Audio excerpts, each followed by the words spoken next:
Like me now, Cam.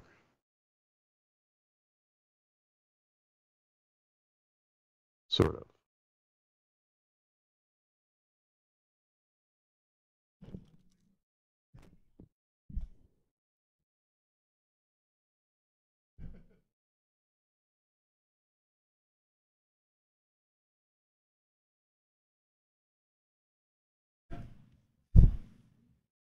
How are you doing, Jeremy?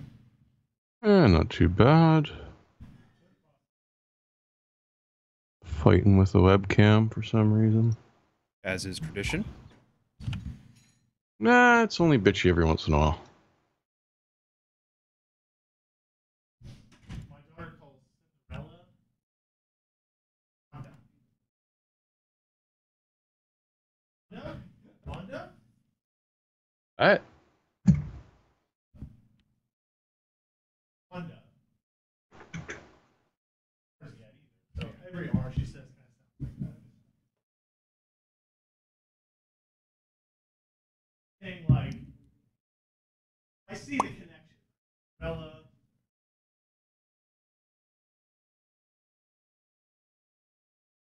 Really need to get a push to talk.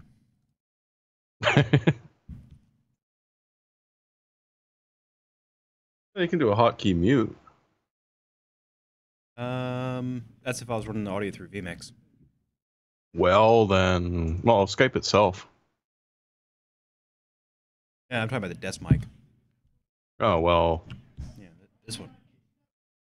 unplug it and plug it back in all the time, because that's handy. and there won't be a nice hum as it comes live. Actually, it doesn't bounce on the disconnect. Oh, good. Nice. It's actually kind of rare. I do have a mute button on the mixer, but I never use it.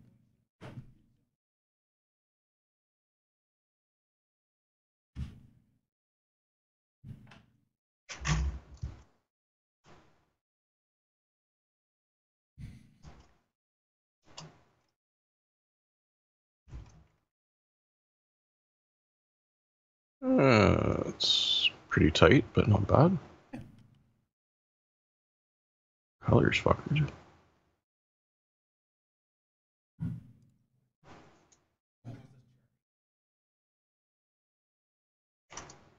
Ooh.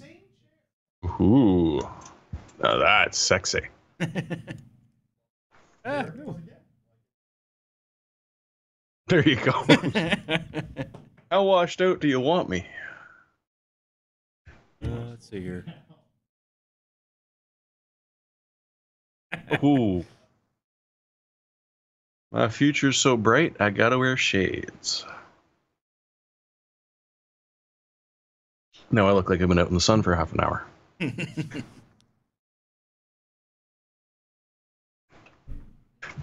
right, where's Josh Pineapple Sculpin, why in the hell would you want to do that to yourself?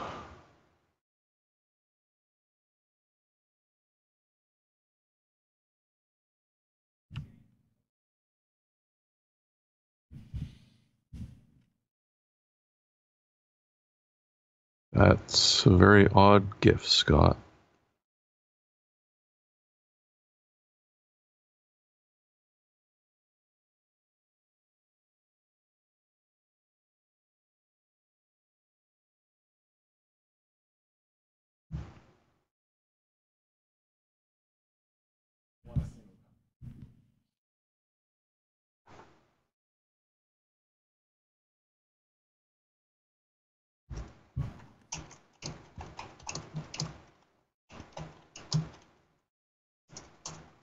That's Jeremy.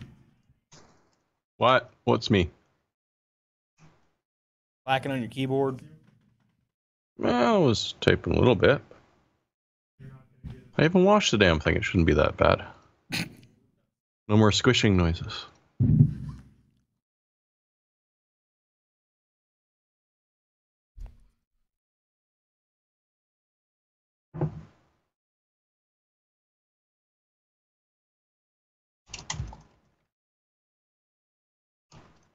No, they're only one. I'm pretty sure it's going to be such a big deal.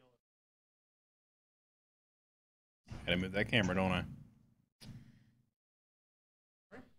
Move, I guess. Somebody's got to move. We're waiting for Ken to speechify. Oh. Hello. Hello? Hello. Ow. You Mrs. Doubtfire? At least that was close enough. Close enough to be identified. Yes, you sound like an old British woman. Congratulations. And that would be the only old British person I know other than the Queen. Whom I know Margaret Thatcher. who I know very personally. You know what I mean? Oh, Wait, wasn't Mrs. Doubtfire? An old English woman, yes. No. But not actually. So I was Well, you were impersonating a person impersonating an old Someone an old British English woman, British woman. Yeah.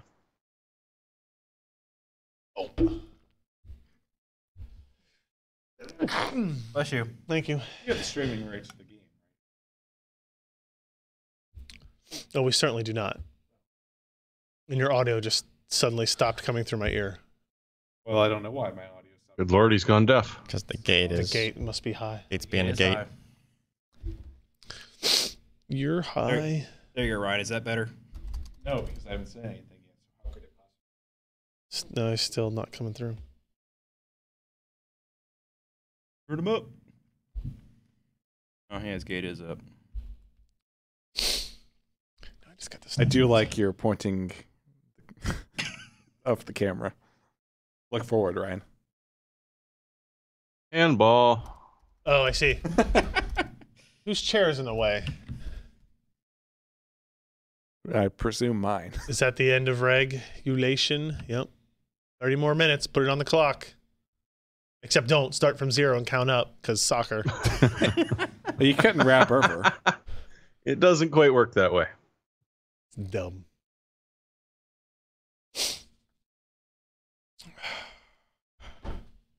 Let me send out my tweeters.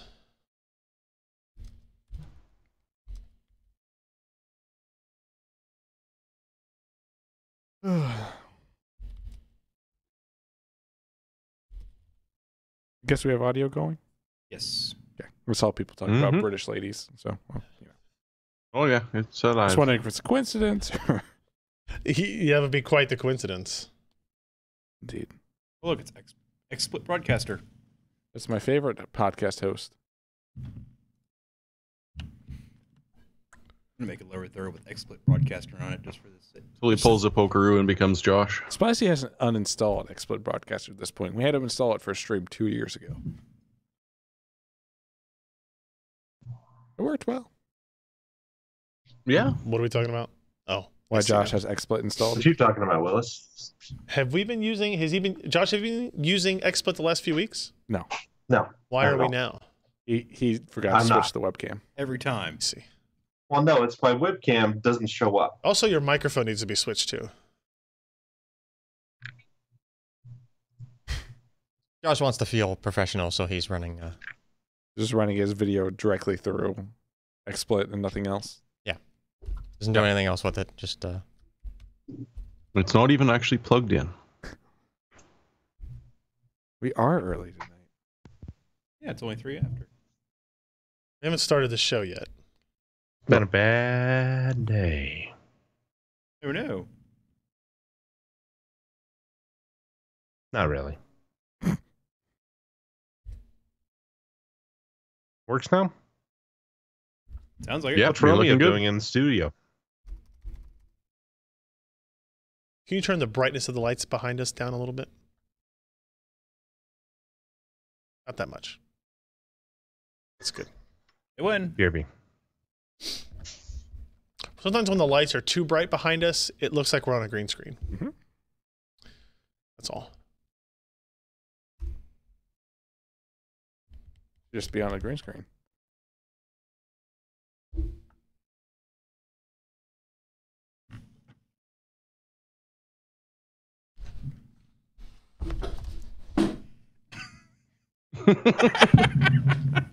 That sounded like you weren't breaking anything.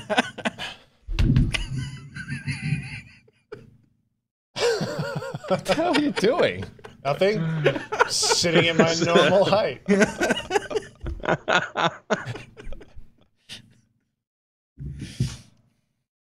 Now it's uncomfortably Chair tall. seems a little excited. Mike.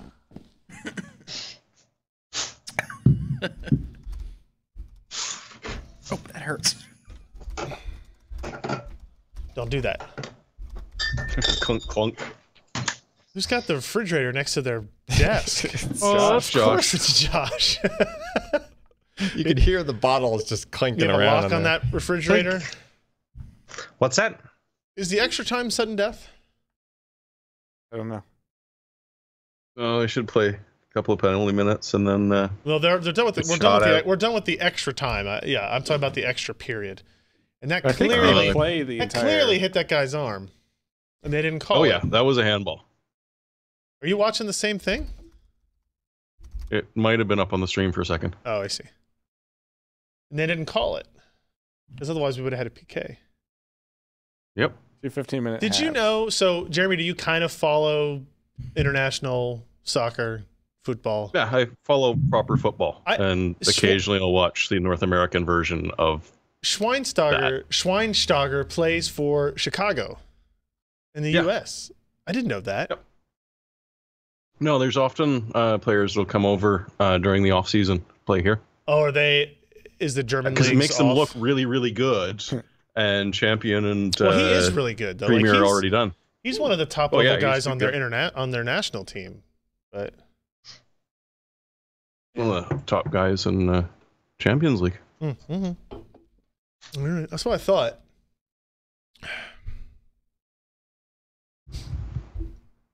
Apparently Even it's plays for a good 15-minute team. halves. They play 2 15-minute halves. Yeah. Is it sudden death though? I don't know. I couldn't read the entire lower third in time. The Shroud cut out not talking about basketball for once. Well, both college and NBA are over. NBA Summer League, yo. Actually, all the trading that's been going on in the NBA has been pretty hilarious. Like Chris Paul went from the Los Angeles Clippers to now he's at the Houston Rockets as of today, Yeah. leaving the Clippers with basically nobody. Or Steve Ballmer. Steve Ballmer. There you go. So why can't I come up with that name? What's the crazy Microsoft guy's name? Developers. Satya Boy. Developers. Satya Nadella. Wait, what? Developers. Yeah. Whoa. What's the matter? I have there's 6 devices with my Gmail account associated with them now, and so all the GS8s. No, don't worry about it. The GS8 phones and stuff, the notifications go off all the time now, and it's nice because no matter where I'm at in the office, I know I got an email. You driving by? It's going through someone's gate. I heard it reverberated in this ear with the sound coming from over there. Sounded like traffic. It was just one dirtbag. As I've gotten older, I have become way less forgiving to people with loud vehicles. People with straight pipes. So my neighbor has a Mustang that he turned into straight pipes, and it's really frustrating. I also have a severe distaste for motorcycles that do it because they're exceptionally loud, and also they sound like that when you're going 28 miles an hour down Houston Road or Hopeful Church Road, right? And I just want to clip their back wheel a little. So how do you might feel? be illegal. Still little. Just a little. If it's an accident, it's not illegal. But, It's but an are you accident. biased against shitty cars that are Yes. loud versus Yeah, yeah, good yeah. cars that are loud? If you have a hole in your exhaust, take an aluminum can, cut it in half, and What about the Hondas that that have goes back on there. What about the Hondas that have bing bing bong bing bing? Yeah, no, those are awful too. Yeah, unfortunately, I understand Well, I that. hate more not- things about them than just the noise. That's true. Not all cars can be silent. I totally get it. But my mom's car is a Honda Accord, and it's quiet. and it's you would never know it's running and going down shit, the you street. can't tell right? my car's running. Yeah, and that's Yeah. fine. Bloody Tesla owners, I and tell you. honestly, If it's not making silence, I don't want it. even my Corvette wouldn't have sounded like that unless I was trying to make it sound like that. Yeah. You know? That one was decelerating. and making a sound like that. right. It was just it was coasting. essentially compression braking around the corner. I was thinking about this the other day because I was in a turn lane behind a GT350. I went like, Things okay, sound great. that's good loud. Those things just sound amazing. They do. Even just idling there, then like taking off and going up the hills. Like, you aren't even doing anything, and that sounds nice. Smells pretty nice. Oh, I didn't tell you guys this before. It wasn't today. It was yesterday. Now there was it was a Mustang GT, like Shelby, but not like the real Shelby one, like the Shelby that came out like 5 years ago. The GT350. Well, GT350 and GT500. The GT500 is branded as Shelby. Maybe that's the And one that. What? Yeah, why do I because hear I've the got typing? a 2014 GT500, and that was like Alex. one of Alex, was like typing's coming all the way 2015 was the through. last year of that. It's I don't know. I can't remember the I don't exact remember which one it breakdown. was. I was driving home from golf. This was Monday night. I guess it happened.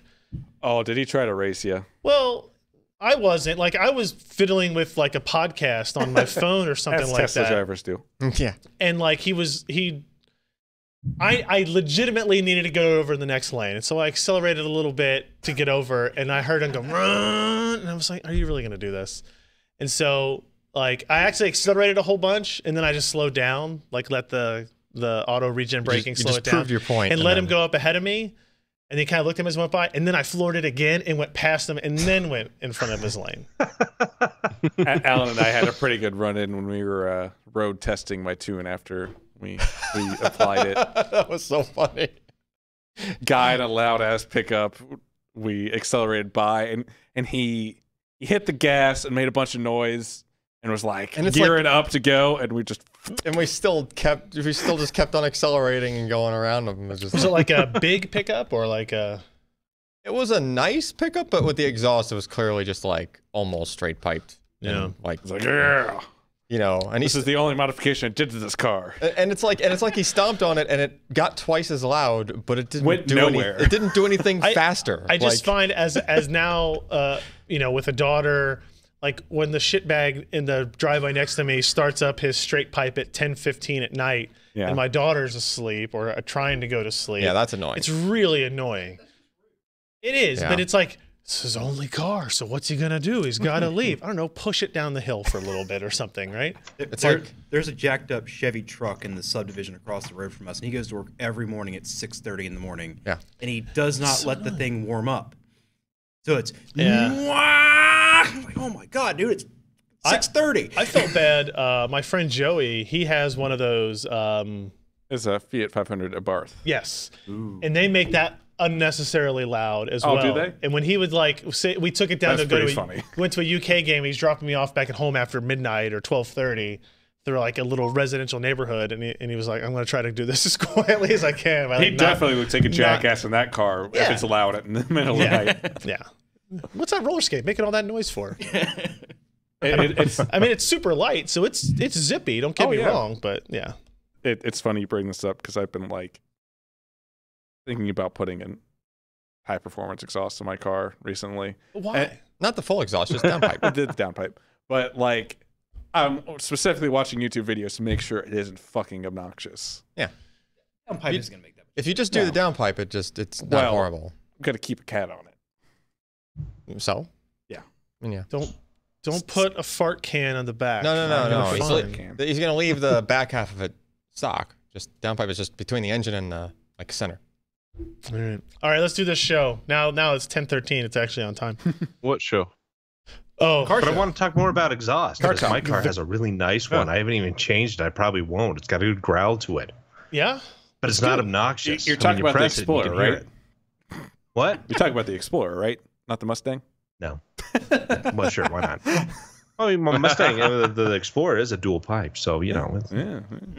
Who would have thought that we'd have V6s getting 25 miles per gallon, but still putting out 290 horse? Well, when you're 20 years ago, that was not an option. maybe one day I get the Gazelle back up and running. It's loud, but it's classic. Well, at this point, so you just it's have to fine. do an EV conversion. It's like when a truck like your old Ford comes by and it's loud. I'm like, Well, it's an old. What's he gonna do, right? Like Yeah. that's just how it is, right? It came that way. Yeah. Yes. When you see a 2015 Honda Civic, not so much. No, just no. Not so much. Not so much. All right. And don't forget the wheels. The wheels on the back. Oh yeah. And tiny. Stance life. Yeah. Dragon frame. All right. 4, 5, 6. June 20. Okay. Sparks All coming right. Here we off. go.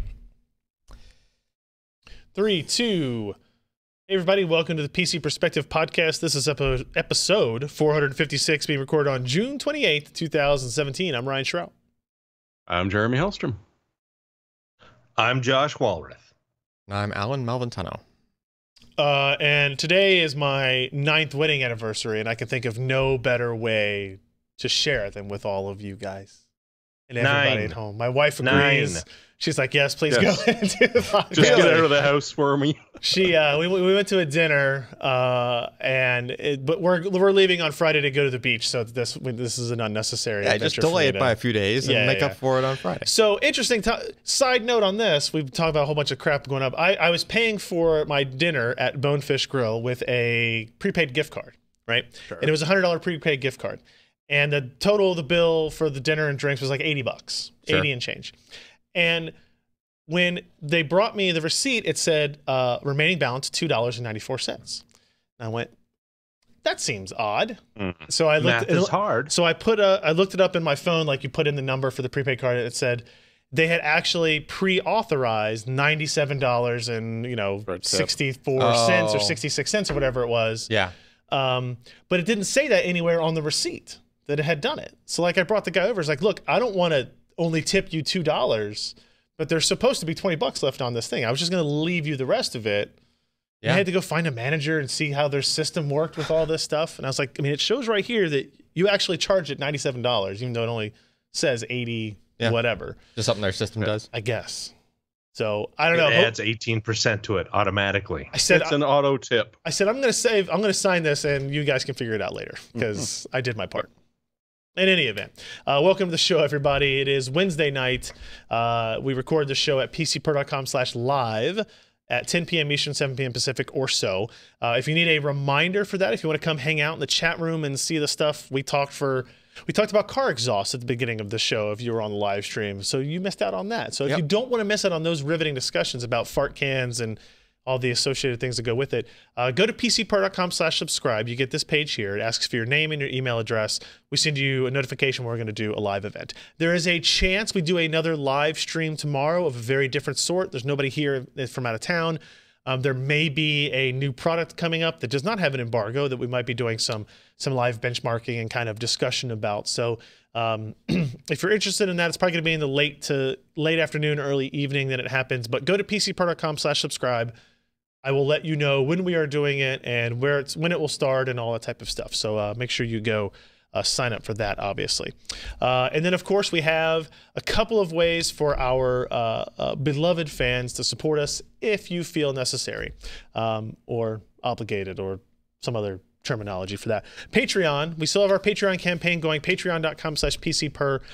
This is where you can go to submit a monthly recurring donation to the site. So if you like the podcast, you like the articles, you like the BS we talked about before or after the show as well, you can go here. It can be $1 a month. It could be $3. It could be $5. It could be 10, 20, 50.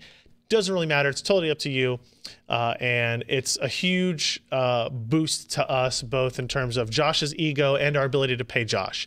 So we welcome both of those capabilities. Like a right, Josh? circle of life. And as always the case, if you become a new patron and or increase your patronage during the show, we will read off your name during the live stream. So there is that. So thanks everybody for that.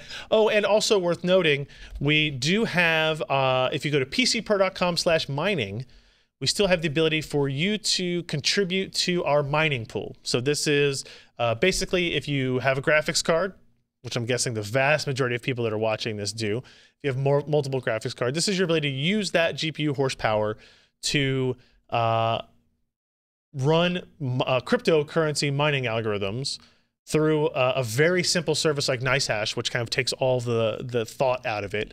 And if you use the Bitcoin addresses or the Ethereum addresses here, it just gets donated into our pool of people. We have a handful of people after last week that are doing this, and that's super helpful and super awesome. And it's a way for you to contribute if you don't want to worry about, signing up for Patreon or having to, put anything on your credit card or whatever.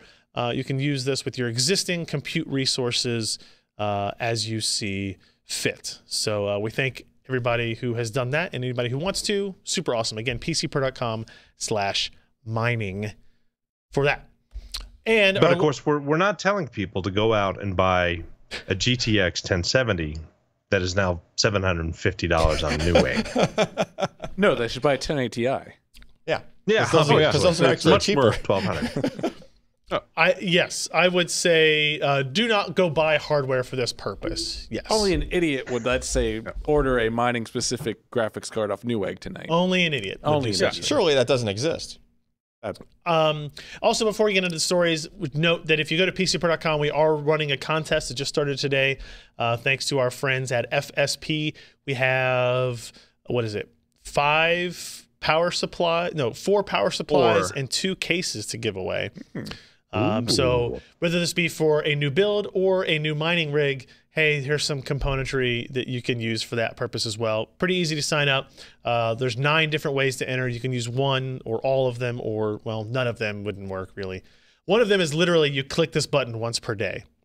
So I think you guys, even those that hate Facebook and Twitter, should be able to enter the contest once per day with that capability. So keep that in mind. So thanks to our buddies at FSP. That'll be going on through another 2 weeks or so, less than 2 weeks now. Okay.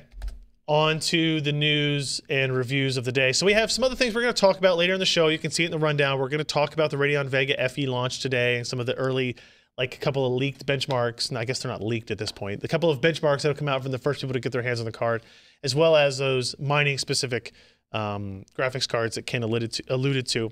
But first, I want to run through a handful of reviews quickly so we can set the stage for what else we have been doing over the past 7 days. One, Sebastian posted a review of a brand new headset from Logitech. This is the G433. It's a wired surround gaming headset. 7.1. Obviously, it's synthesized 7.1 because there are not 7.1 speakers surrounding your head. It's very red. It is. Now, there are multiple colors. Oh, so okay. that's just one of the colors. Is it a velour exterior? It is. How would we describe it, Ken? The exterior of It's like this. the soft touch plastic stuff? No, it's not It's plastic. more of a cloth. It's like a cloth. It's like a fabric. Is it like corduroy? You know, when you No. were a little chubby in 7th grade and you were walking down the hall in corduroy shorts and pants and zip. Exactly. I once burned a pair of corduroy brown pants that I was forced to wear at the end of the week because, laundry was Monday and gutting times. Yeah. So here's your collection of colors for those of you who are. You got blue, red, black, and then a camo blue, which I think the camo blue is only available at Best Buy for whatever reason. So what's interesting about this is, so it's wired, it's not wireless, so you're going to get a little bit less, it's going to be less expensive there. It uses the same Pro G driver as like the G933. So the sound quality is actually exceptional in these. Low distortion. The comfort level seemed, according to Sebastian, really good. The microphone has some dramatic improvements as well. Like they were able to make the microphone sound less tinny, like there's more bass and weight behind it, which is good to see. You can see the ear cups are removable so that they're washable, which was a nice thing to have, especially if you're a sweaty individual. Don't look at me. I try not to. I mean, as often as I Thank can. They have a lot of the same styling traits, I guess, that I would say to some of the previous ones, like the G533 or whatever, 633, 933. But it's the sound quality that really sold Sebastian on them. They use those same drivers that they had developed for the higher 933s. Is that what the ones were? Yep. Nice. It is. So they're slowly bringing them down to the lower cost product lines. and $99 on Amazon, right? That's pretty good. Better, fantastic sound quality. The styling of them is going to be up to every individual, right? Like in the comments, there's a lot of people that don't like this particular red, which sure, whatever. And there's a black if you want the more muted style. There's a blue if you prefer blue. But the goal was, in talking to some of the executives and designers of this, they wanted to make a gaming headset that didn't look like a gaming headset. I mean, it works there. So something that, so and it's recognizable in pitch blackness at about a half a kilometer. Yeah, it's true. The microphone is removable, right? Like, so if you say you're going to go travel and you want to take headphones with you, these are just wired headphones. You can just take them with you. The idea is that it's something that is comfortable and stylish enough that you would just kind of use as normal headphones, right? Okay. Not me per se, because I'm an old man, but younger people who might wear headphones around their neck all day. You're an old man, huh? I don't wear headphones around my neck all day. Oh, that's true. I mean, that's kind of the defining characteristic as I can tell it right now between old man and young person. No, it's when your pants are up high enough that they could double as the thing hanging around your neck. Okay, that's fair. I'm not there yet then, so I'm like mid old man, right? So check out that review, Logitech G433 7.1 wired surround gaming headset review. Sebastian did an excellent job on that. We also have a review of the Thermalright True Spirit 140 from Mori. This is a CPU air cooler. So do you ever get tempted to say, this is a review from Mori? I cannot say I have, but I now cannot say I will not. So this is kind of a budget cooler with an MSRP of $46. That's way too small for Maury. I know. It's very skinny. He likes them big. He does indeed. And round. Does indeed. Then double up. You can double up the fans on this. This is true. Oh, my 90s rap is getting back to me. So I mean, you can see from this profile shot, it's a thin heatsink, and it's kind of meant to go after that wildly popular Cooler Master, was it CM212? Hyper 212 Evo. Hyper 212 Evo. It's also got a very wacky base plate. Yes, that you were looking at right there. Yeah. So notice that there are grooves. It's not just the photo that makes it look that way. Those are grooves. Okay. So he mentioned that So it it's needed not a a little bit more perfect- thermal paste than normal, but at the same time, it's definitely direct touch heat pipes. So Yeah. Okay.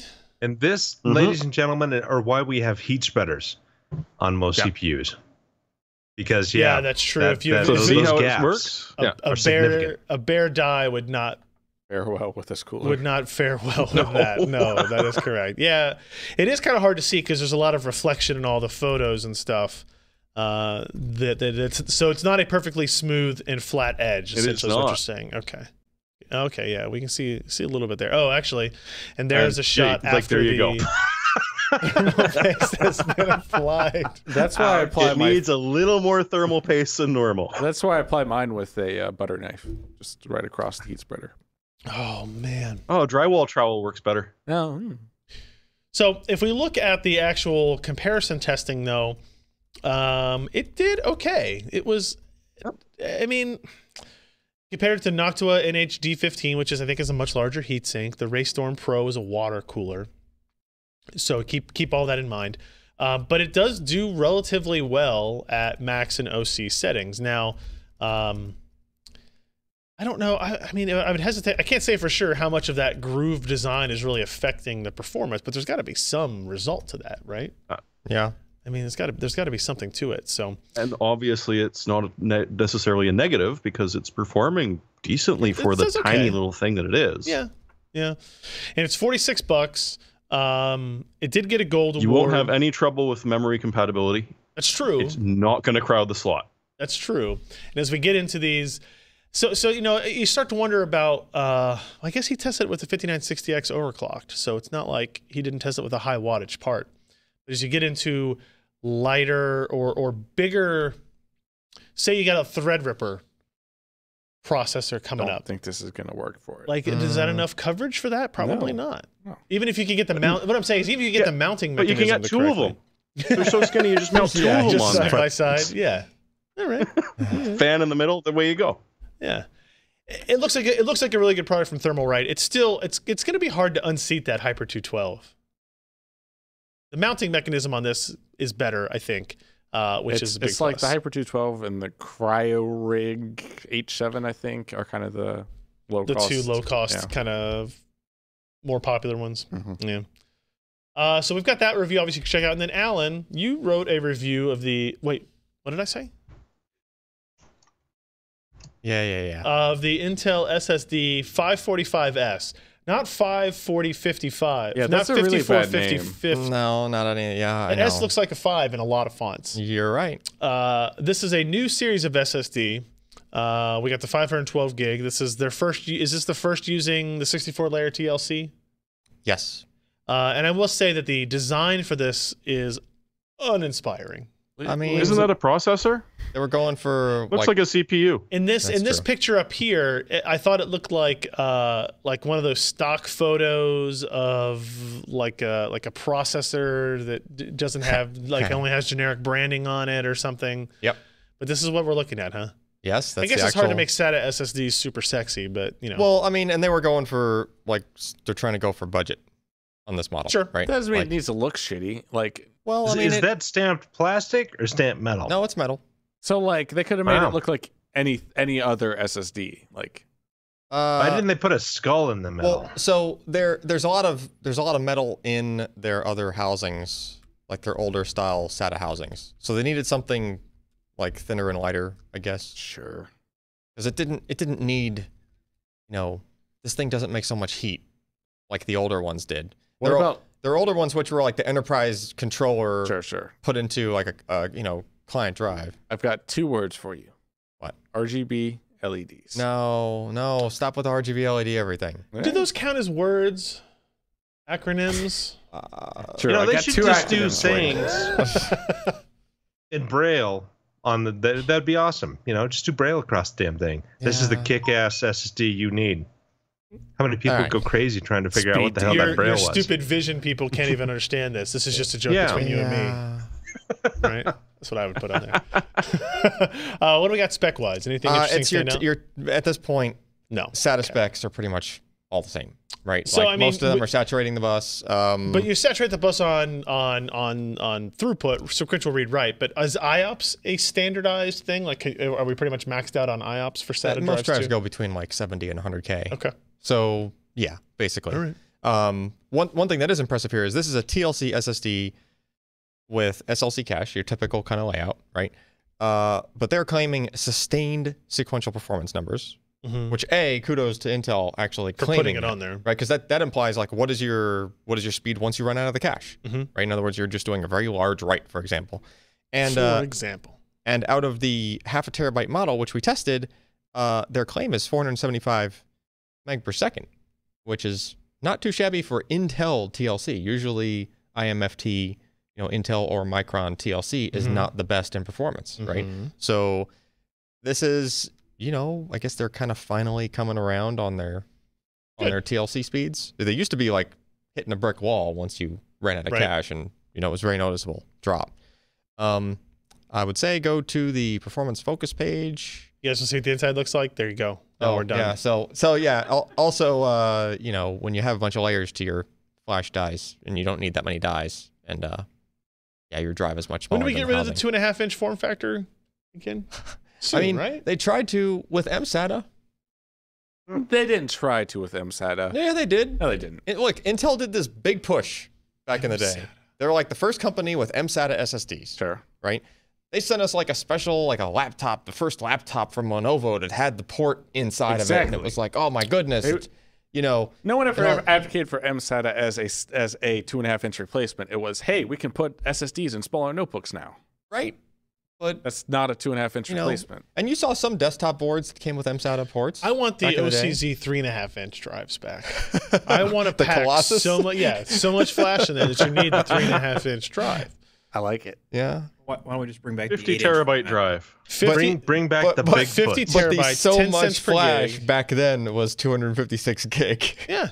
But now we can. Why can't we have? You have that sitting in a box somewhere. Did you ever review that? Only Yeah, have we 4 reviewed it. terabytes. We should have 4 terabytes of. It's actually I'm not sure. Just saying, make I got it somewhere. All right, so Anyway, what do you got? Performance page. go to the performance focus page. At the bottom chart on that page is actually looking at the right cache. Well, you went way too far, my friend. Sorry, I thought the page Yeah. would be longer. So that orange line in this chart usually kind of makes like a Nike swoosh on its way up. Like usually climbs up fast, and then once you hit the TLC area, the write speed drops. So the slope of the line levels out. You look like you're having a very hard time visualizing this. I'm visualizing the Nike swoosh, Sorry, maybe not and a it Nike doesn't swoosh. go that direction. It goes, the angle shallows out. Okay. Anyway. It's an upside down Nike swoosh. I got it. Kind of, yeah. I got it. Okay. But if you look here, like it's basically a straight line all the way across. It's actually really hard to tell where the change is. Yes. It's at about the 10 second mark. Yeah, it's at about the 10-second part. You can see it barely. It kind of it just tilts barely down a little bit. So your rate of writing, which is the blue line, by the way, there is a fall off, but it's reasonable. It's reasonable. Now, granted, lower capacities of this drive are going to have a more significant drop. The drop will be further, not just earlier. Yeah. Well, the earlier or later depends on how much cache there is. How much cache they decide to put on the different models. Right. This model, it looks like it's only about 5 gig worth. So, but it doesn't really need a lot of it. It would drop to a lower throughput because there are fewer dies for which to spread the load across. Yes. Okay. Once you're going, so in SLC mode, the bottleneck is the interface. Mm-hmm. But in TLC mode for this particular model, there is a bottleneck that's on the flash, not the interface, which is why the speed comes down a little bit, right? So if you took say a 256 gig model of this, which doesn't exist yet because the other capacities don't launch until later this year, but 256 gig in theory, that TLC figure would drop to half of what it is. Okay. So it would go like 200 and something meg per second. And then the 128 gig model, which you're also going to have, would probably be like 100 meg per second or something like that, right? But the SLC speeds should still be good. The cached speeds should still be good on all those, even the smaller models. So the one thing I will say to just jump to is the mixed burst. We don't have to go into all the detail of this article. Just feel free to check it out on the site. But if you go to mixed burst and you go to the first chart that's actually showing some results there, interesting point. I put the 850 Evo 500 gig, which is arguably like among the highest performing SATA SSDs, right? 500 gig Evo. This drive actually beat it in the mix test in both the reads and the write speeds. Okay. Which is really shocking out of a, Intel SSDs historically have relied on their older version of their controller, which came from like their enterprise parts on SATA side. Then it got put into the SSD 730, right? Remember the one with the skull on it? Yes. Right? Yeah, exactly. But again, it was the Skulls. yeah, I know. They should have left the skull on this. But again, this is not their pro model. They're supposed to be like a pro model of this. Maybe they'll put the skull on that. I don't know. But I call it Core i9. But those earlier generation controllers from Intel were like super high latency at low Q depths. Okay. This drive obviously doesn't have that issue. And because, our mixed burst test and most of our other testing these days focuses more on the lower Q depth. Right. Because that's where, users are actually operating, right? Everything's not all about what's the max IOPS I could do, what's the max sequential. It's really, if you're actually sitting there trying to use the system, how responsive is it? How fast is it? Yeah. So it actually turned in that might be the highest SATA result of I'd have to go back and look. It's not loads in front of, say, the Western Digital Blue or the 850 Evo, but it is ahead of it. Yeah. Right. Like we're talking 123 versus 125 megs on write and 427 versus 438 on reads. Yeah. So not leaps and bounds ahead, sure. But it's a faster drive. Considering the interface that we're faster. Connecting on, then that seems pretty good. Yeah. That it's topping it out, if nothing else. Yep. All right. And so 5-year warranty, which is worth noting since this is not like a pro model of the series or anything like that. It's just like they're, meant to be a low cost product. Sure. 35 cents a gig for an Intel SSD. Pretty surprising. Yeah, but I don't really want to look at it in that way. I don't give a crap if it's good for an Intel SSD. What is it good for in the SSD market? Honestly, right Like an now, like 850 a Evo. lot of SSDs are like 35 cents a gig right now. Yeah, but SATA SSDs? I mean, Flash in general, the price came up a little bit. Yeah. Yeah. And anything with Flash in it. 850 like- Evo for like what, 190, 169 An on sale. 850 now? Evo 500 gig is one not listed. Cool. Not listed? How do you know it's a 1? Awesome. You might actually have to look at the 750, which might be selling more than the 850 now. Probably. Well, I mean, it probably is, but I want to say it's like 150. So you're probably talking about a $30 premium, $30 premium over that. Which, you know, what about the other capacities though? You've got question marks. We don't have any info on them yet. But they are coming. Like They're it's coming. not Yeah. So everything that's a question mark line there is like that's the capacity that they announced are coming, right? So they're going to go 128 gig all the way up to 2 terabytes. Any reason why they're waiting? They went to their first product that they decided to launch. I don't know why, for any reason, they're not doing a spread of capacities like most every other SSD launch. I don't know that answer, but their reasoning for starting with this one first was that 500 gig is the sweet spot now as far as like the most commonly purchased SSDs. Like if you're going to buy one for an upgrade, 500 gig is the. I have charts to back this up. Like they provided data in their call and everything. They were like, about their SSD sales, right?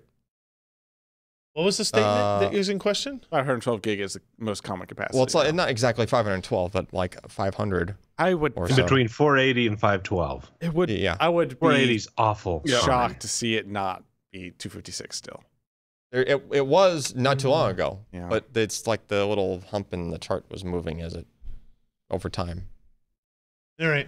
They The backed it up with 850 charts. Evo's on Newegg for 172. So that's pretty close. Okay, so it's within $8. What did I say? 169? I don't know what you said. I wasn't paying attention to you. Whatever.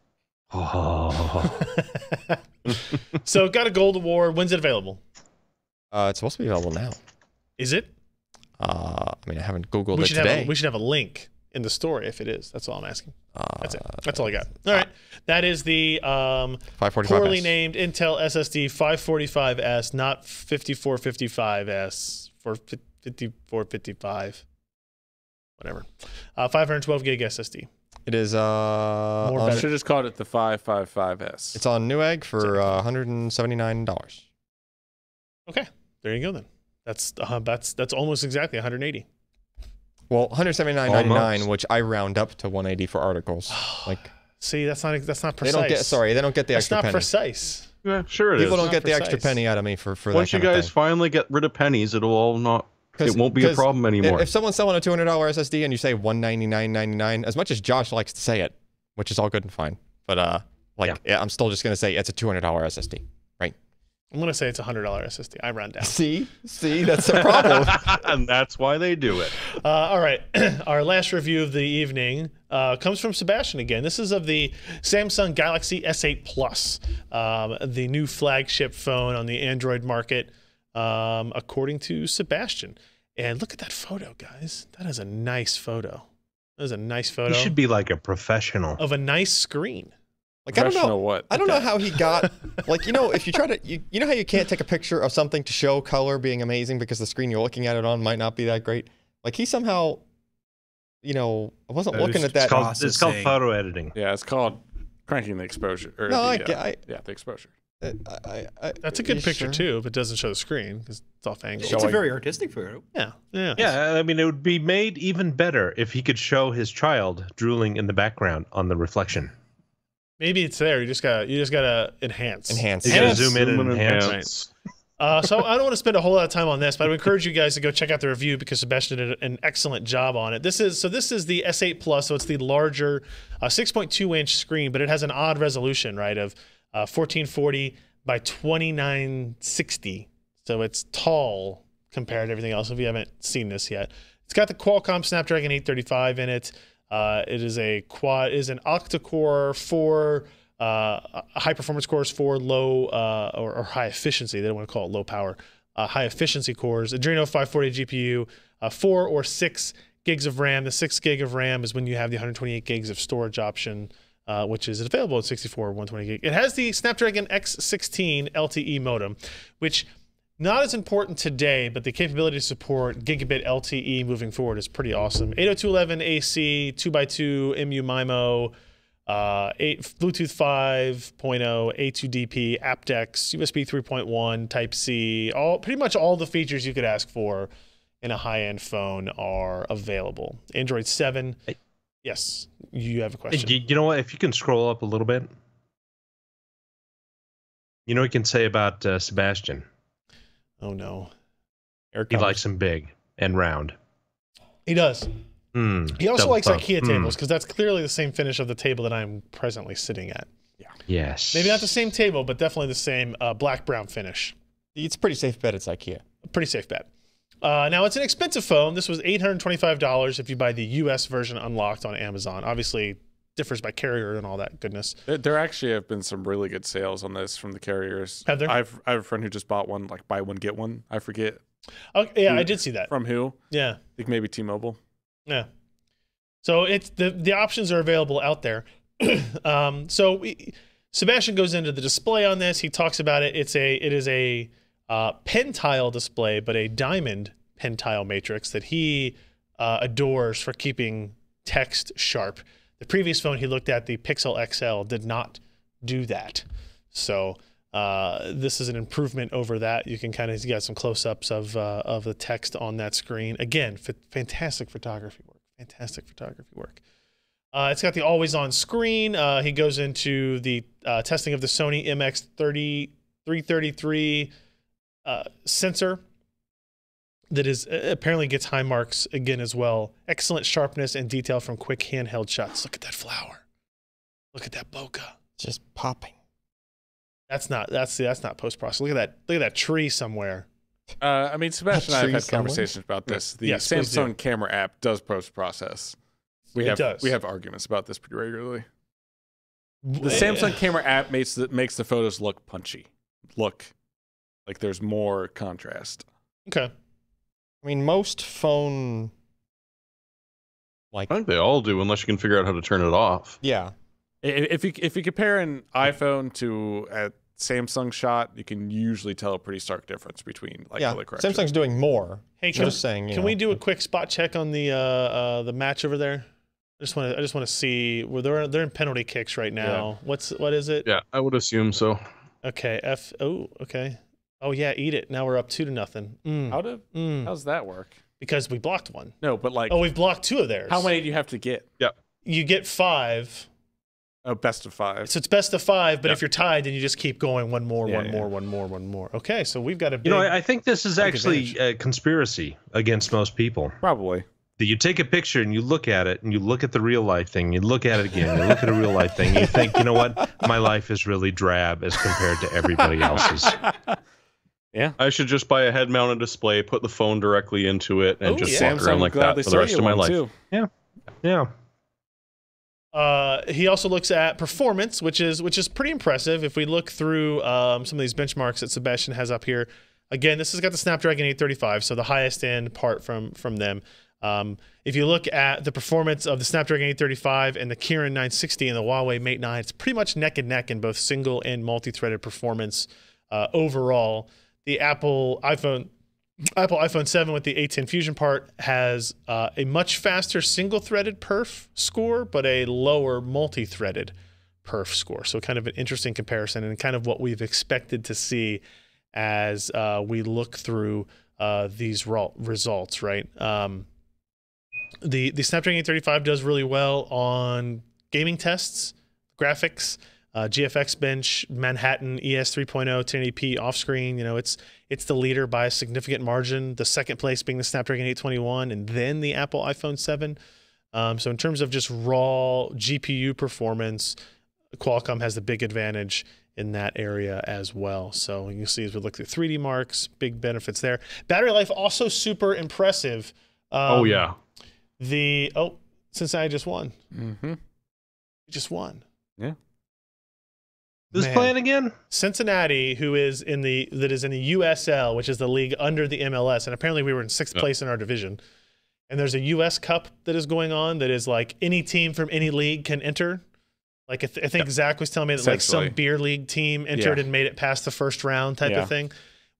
So FCC just beat the Chicago Fire, just the best MLS They were the best team. They were ranked. They were the top ranked MLS team, and they're playing in Cincinnati. And managed to get Schweinsteiger away from Man U. Yes. So is Cincinnati then going to go to the upper level after this year? This tournament has nothing to do with that, other than like gaining notoriety for that purpose. But there is I think potential 2020 for that. is the next MLS bid we're eligible for that we're trying to. This is a side to it, but they have to have a stadium. The MLS requires new franchises to have a dedicated stadium for them, which is going to be a really tough sell, I think, in Cincinnati. But we'll see. In any event, battery life. Battery life. 15.2 hour. 3 hours more than the Pixel XL, right? With almost the same battery size in it. And better even than the Huawei Mate 9 that has a larger battery. So impressive device. Gold award from Sebastian. He says it's almost perfect. But even though it's not perfect, he still wanted it, and I made him send it back to me anyway. So I apologize to him already for that. So there you go. Excellent review, excellent photography, and be sure to check it out. Samsung Galaxy S8 Plus. And if you've been looking at those deals for the buy one get one, now you have a review to tell you if you should care. All right, now let's get to the news. We're gonna start with the most popular story on PC Perspective over the last 7 days. Oh, it's over there. Yeah, go grab that for me. Don't forget to untangle. Okay. The GeForce GTX USB drive. It's like literally. You can't see it. It's in front of my. Too small. It's in front of my speaker. Yeah.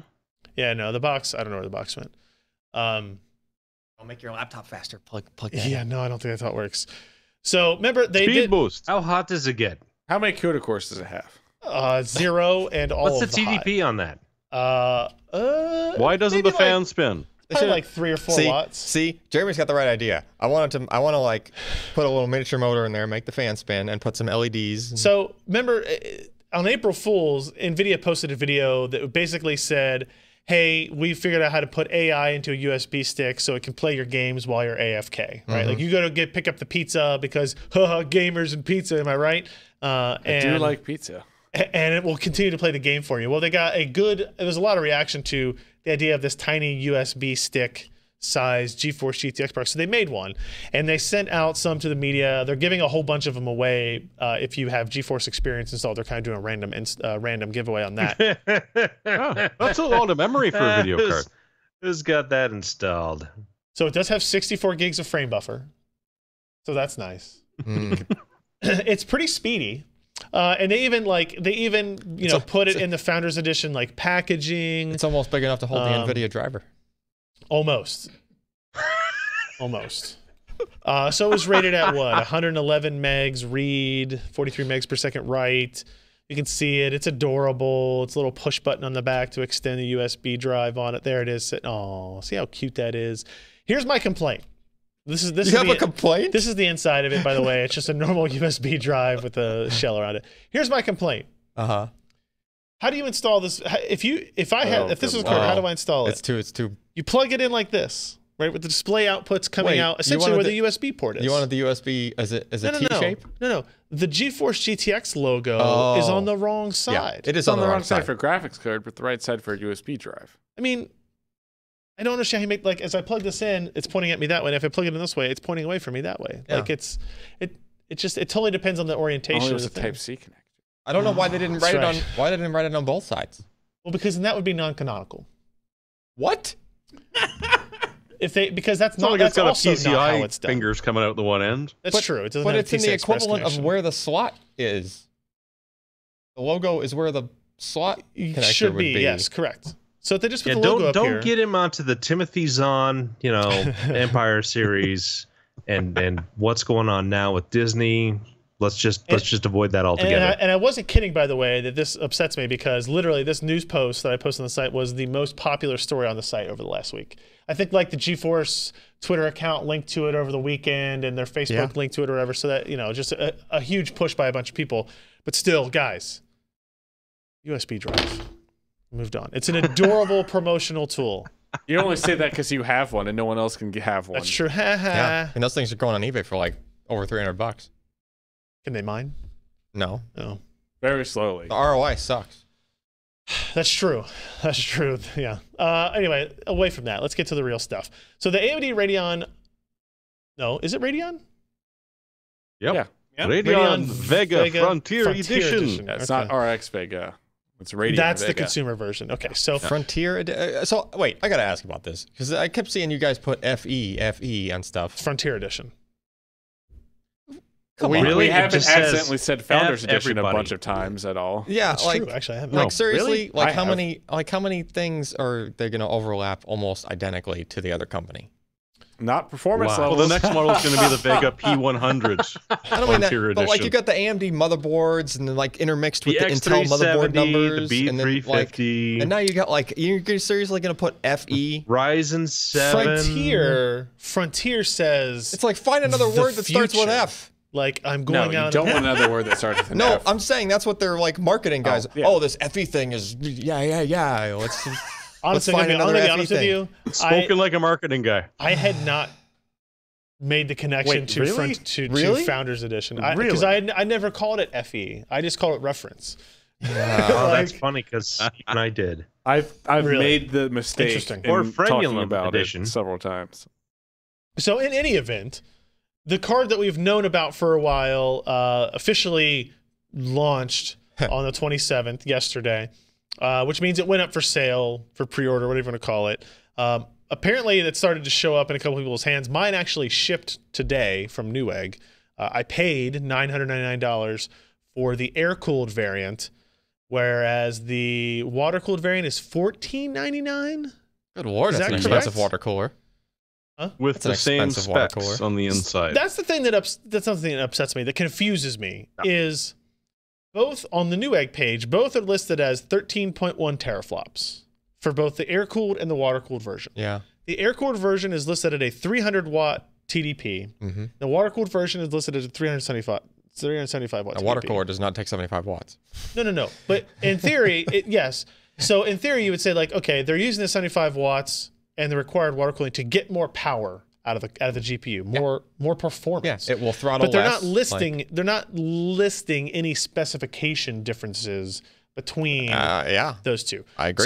So as far as the only one that I have shipping, the only one that I think has shipped so far has been the air cooled. So I'm very curious to see what the difference is between the air cooled and the water cooled. But I mean, if you compare like, so even on NVIDIA cards, right? If you get like the reference Founders, whatever, like it might thermal throttle more than like the ACX, whatever EVGA model did, even if they have the same, the same clock rates and everything. It's just a better cooler, right? Yes, but there's a 75 watt TDP difference, and that takes that changes that. Yeah. Right. So I have to assume there's going to be a performance difference. Otherwise, it's stupid. Yeah. Because so it's $500, right? Unless it's way quieter, and there are some people that are going to be willing to pay that much It's just more a- for a much more quiet. But if it's quiet, it doesn't like If it the would. specs It were could still be a identical- 300 watt. Not part. just quiet, but you can stack them a little bit closer together.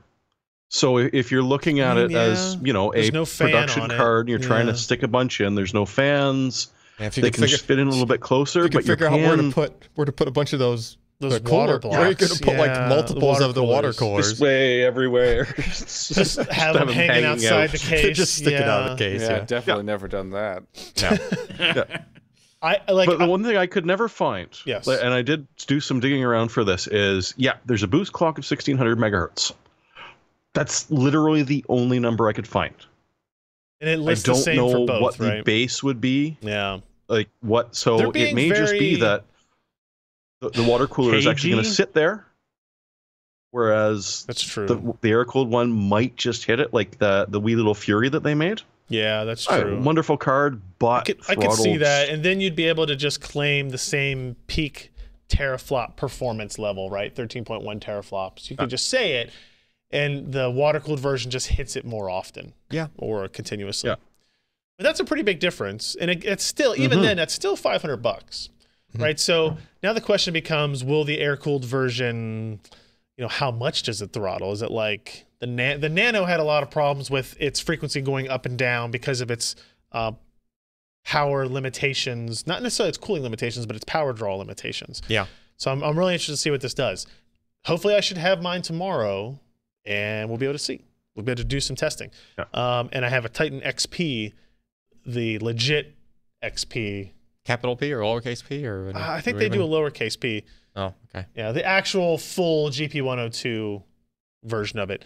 So we'll be able to do some testing on that tomorrow. There was a leak of some benchmarks. The first one I saw today, I don't know if any more have come up since this afternoon, that a user, because this is how the internet works, a commenter in the WCCF Tech website was the first one to post that he had one. And he started posting these pictures, right? The card looks cool. I still think I like the design of it, right? It requires 2 8-pin power connectors, so that's maybe a little bit concerning. But I still think design looks neat. A couple of caveats for this guy's one benchmark number. It was using a 550 watt power supply. Apparently, according to the AMD website, this video card requires an 850 watt power supply, which is kind of insane to me. That makes no sense. If they put a TDP level of 300 watts on the card, there's no reason that the rest of your system would use 550 watts. I don't understand any of their logic behind some of these things.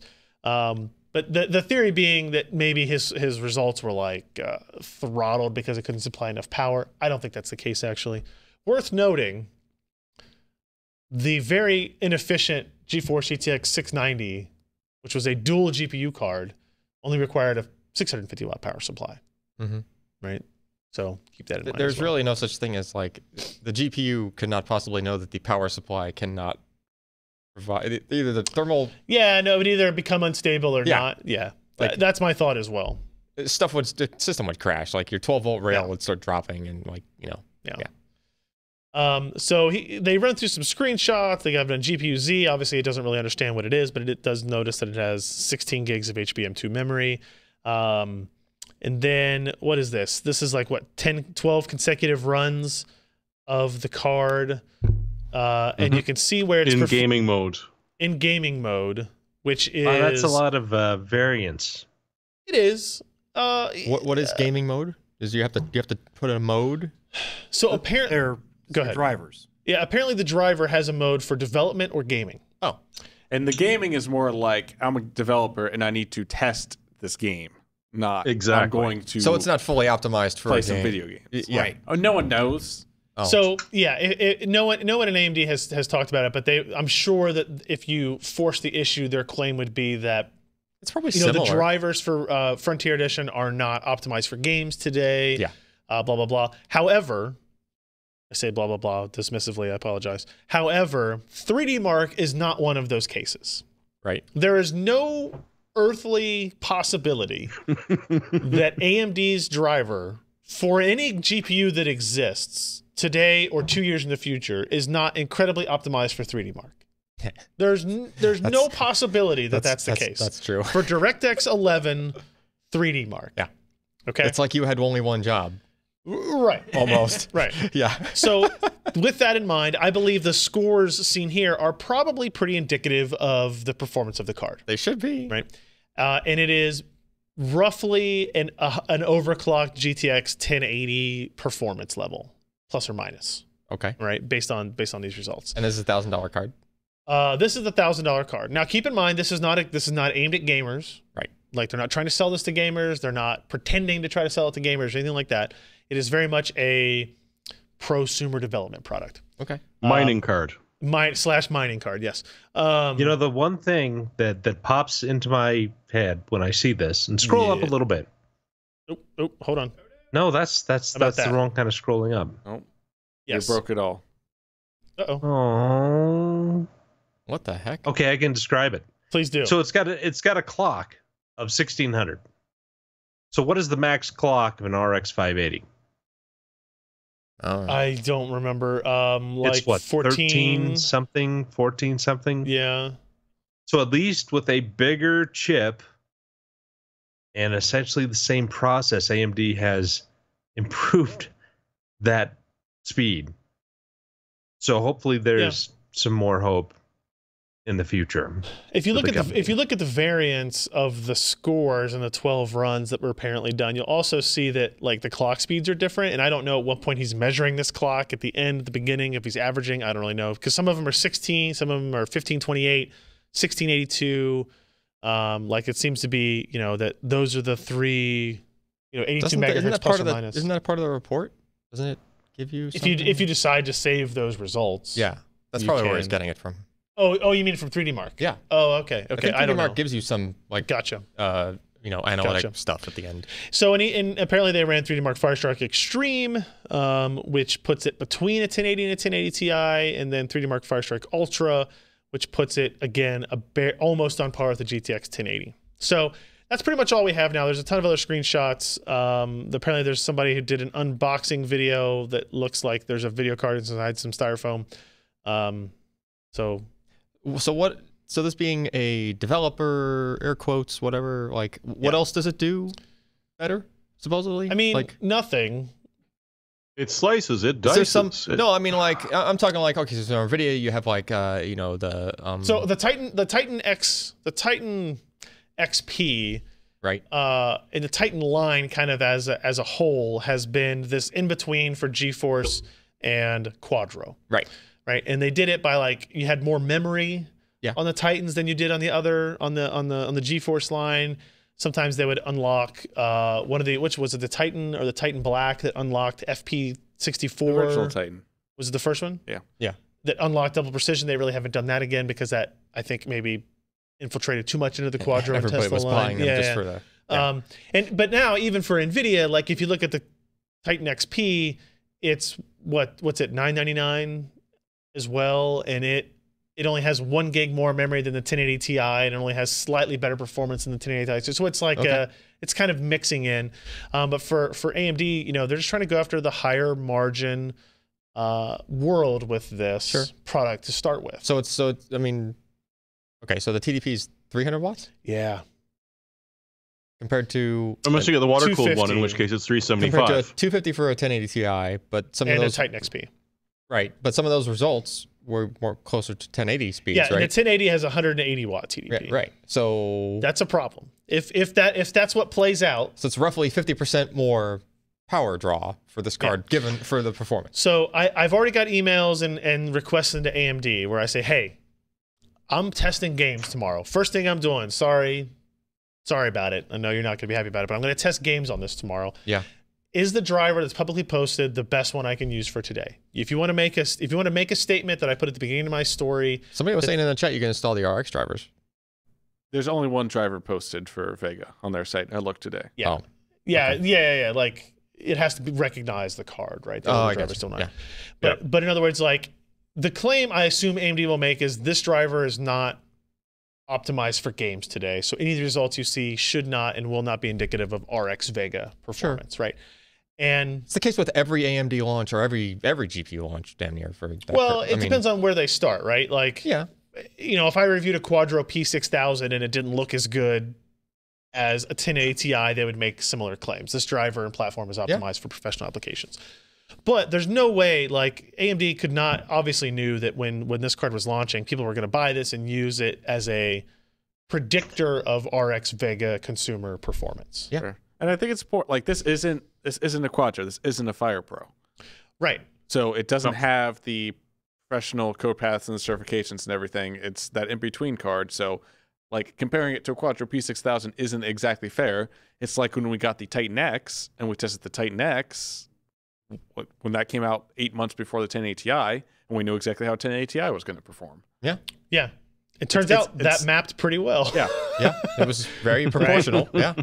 Yeah. So it's, you know, I'm not gonna make any kind of assertions about this product yet.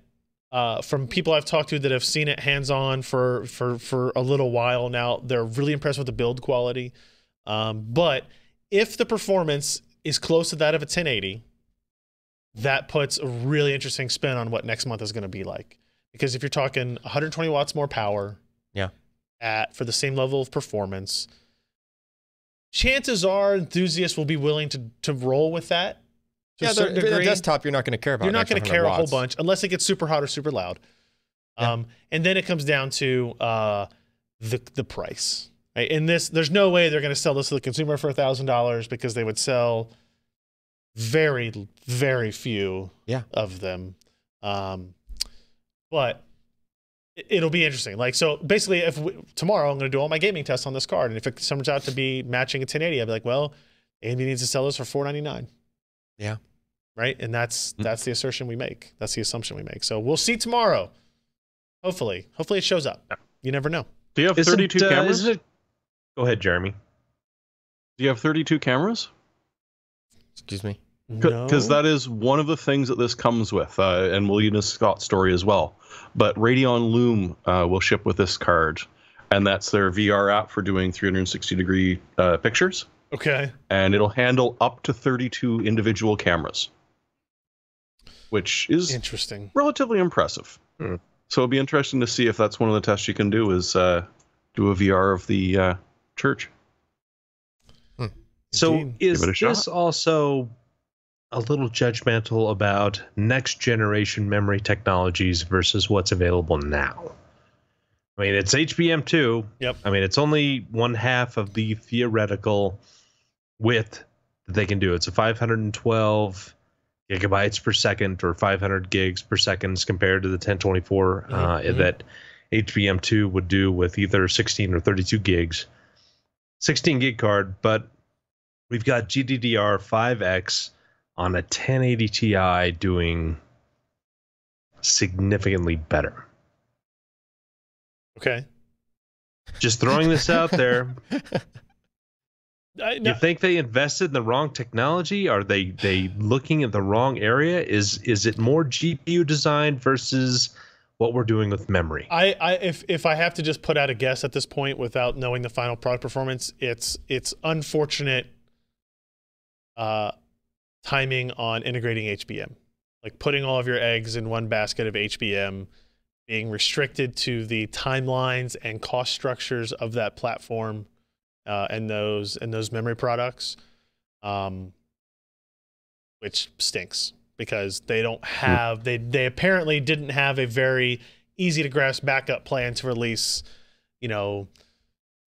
mini Vega that is using GDDR6 that's available, in August at a much better price point or something to that effect. So I don't know. Well, that leads into another question, which is how this high bandwidth cache controller is going to work. Because in the PR that they're saying, it can address up to, I'm just trying to find it here, I think, right? 256 terabytes. Oh, that's a lot. 256 terabytes worth of system resources. That's a super impressive number, and it's super impressive technology that means jack all to games. It's true. Right? Exactly. And probably very little to even the classification of products that would be Quadro level, maybe some. But like when you get into like Tesla level of high performance compute stuff, AMD's technology there may make a significant difference. But what AMD may be able to do with something like that, and I don't know if this is the case, but if they can sell 8 gig variants of RX Vega instead of 16 gig variants of RX Vega, but utilize system memory or SSD caching in a way that prevents there being any or very minimal performance delta between an 8 gig and a 16 gig card, even in high resolution circumstances, then maybe it's useful for that. But I really have no idea what it's going to mean for the average consumer in any immediate time frame.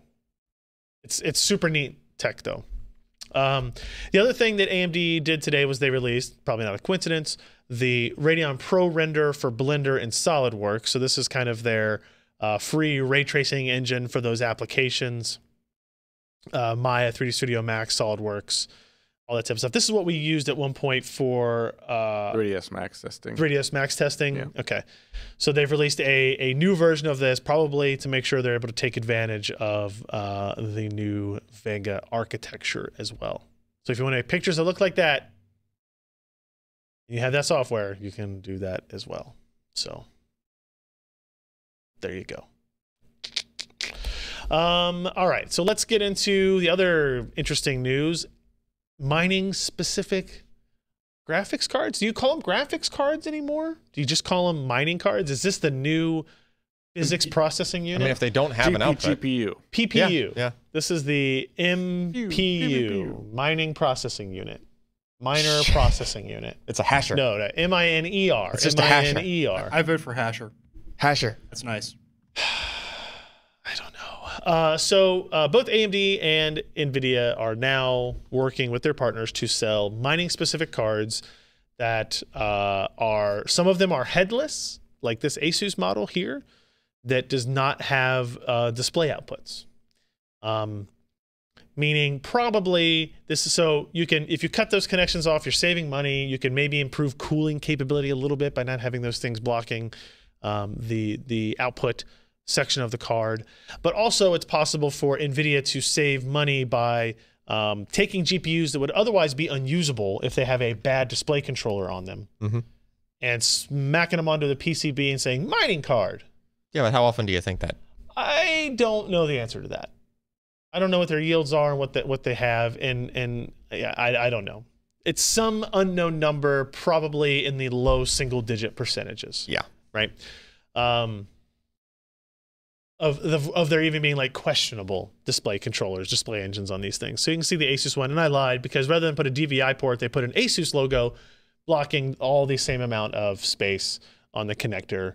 Anyway. Well, that's what I do find interesting. silly. So both AMD and NVIDIA are doing this. We've seen Asus and Sapphire and several others on the NVIDIA side. NVIDIA is doing it with the GP106 and GP104 apparently, but NVIDIA appears to be much more particular with its partners about not using the word GeForce or the GTX brand because all of them have names like this: Asus Mining P106 6G, right?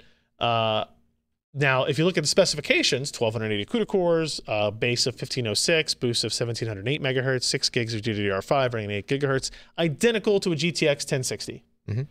But not called one. Not called a GTX 1060, which I think is actually a good idea. Yeah. If only you could do the old Power VR trick with these. Just plug it in and it outputs to your regular GPU or a little SLI. I mean, doesn't the original SLI. Well, you had to pass through on that. I mean, so if no, I mean, do you remember the old Power VR stuff? PVRX1, PVRX2 didn't have an output, so you had the 3DFX Voodoo that you had to have the pass-through cable. Yeah. Okay, you guys may be too young for this. I remember it. No, there's some people nodding their heads back here. I'm just not one of them. Yeah, but the Power VR stuff, you could just plug that in, and it would just pass through the PCI bus. So you didn't have to have. And Ken brought up earlier the idea of using these in like an external Thunderbolt dock or something of that effect, where it passes the display back through Thunderbolt to like your internal display on a laptop. You could use it for that as well. I think the use cases for that are minimal. So, I mean, GP106 doesn't have SLI support, but correct. An RX 470 has Crossfire support. True. So the other cards, like Asus has the Asus Mining RX 470, which has the word mining but also includes the RX branding in it. And Sapphire also had some RX 470 cards, which they were sorting by estimated hash rates, right? Like they had 25 to 27 mega hashes per second versus a 26 to 28 mega hashes per second, and those were, you know, the product SKUs they had. You know, this one's interesting because this Asus card has a DVI connection, so you could use it as a normal GPU. I like the fact that the bracket still has HDMI and DisplayPort ports, but they're just empty. Holes. They're just empty. We had these brackets laying around. We're cost saving anyway. Why are you going to retool another bracket for? Extra air goes. Now, what I find interesting about the AMD versions is, so they're using the RX 470. So these are GPUs that would have been severely devalued to the gaming community after the release of the 500 series. Yep. So the 580 and the 570 come out, 560. You know, you'd have to cut prices pretty significantly on a 470, 480, you know, just to sell them for gaming purposes. But for mining, nobody cares. These are equivalent parts, essentially. Yeah. Oh, that's an interesting photo right there, because I ordered the Mining 470 card off Newegg and it had a photo of one DVI port on it. Interesting. So which would you get? This is a photo I took from the Overclockers UK store, where they had 4 Sapphire SKUs listed, and if I click on it, you can kind of see Yeah. So this shows it low power, 128 watt, 25 to 28 mega hashes, 1 year warranty. And so as you scroll down the line, as the price goes down, you go from 8 gigs to 4 gigs of memory and lower mega hash rates and probably higher power consumption. So now they're bidding for different things. Yeah, memory vendor is one of the things that on the Newegg listing, it was Samsung versus not Samsung. Samsung gets higher performance in Ethereum mining. So it's $10 more for that particular card. Yeah. What's interesting about all of this is not any cheaper so far. They're not cheaper so far. That's true.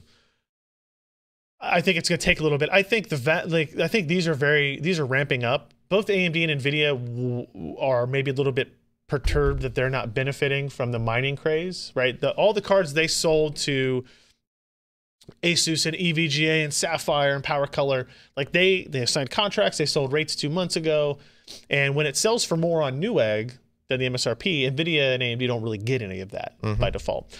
So what I'm understanding now is from people I'm talking to, they're Nvidia and AMD are both they're just incrementally raising the price of these GPUs on these newer orders that are coming in order to make sure they get a little bit of that side money as well. And then these cards are just meant to get as much inventory out there as quickly as possible. AMD going to the previous generation, Nvidia kind of cleaning up the dust bins full of GPUs and what they can find there.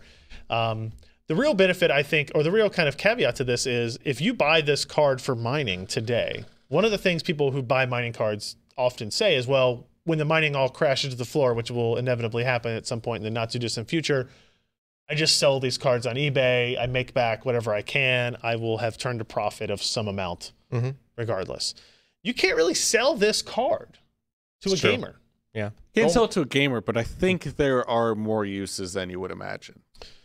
Like if you can sell it to a dumb gamer. It makes for a great doorstop.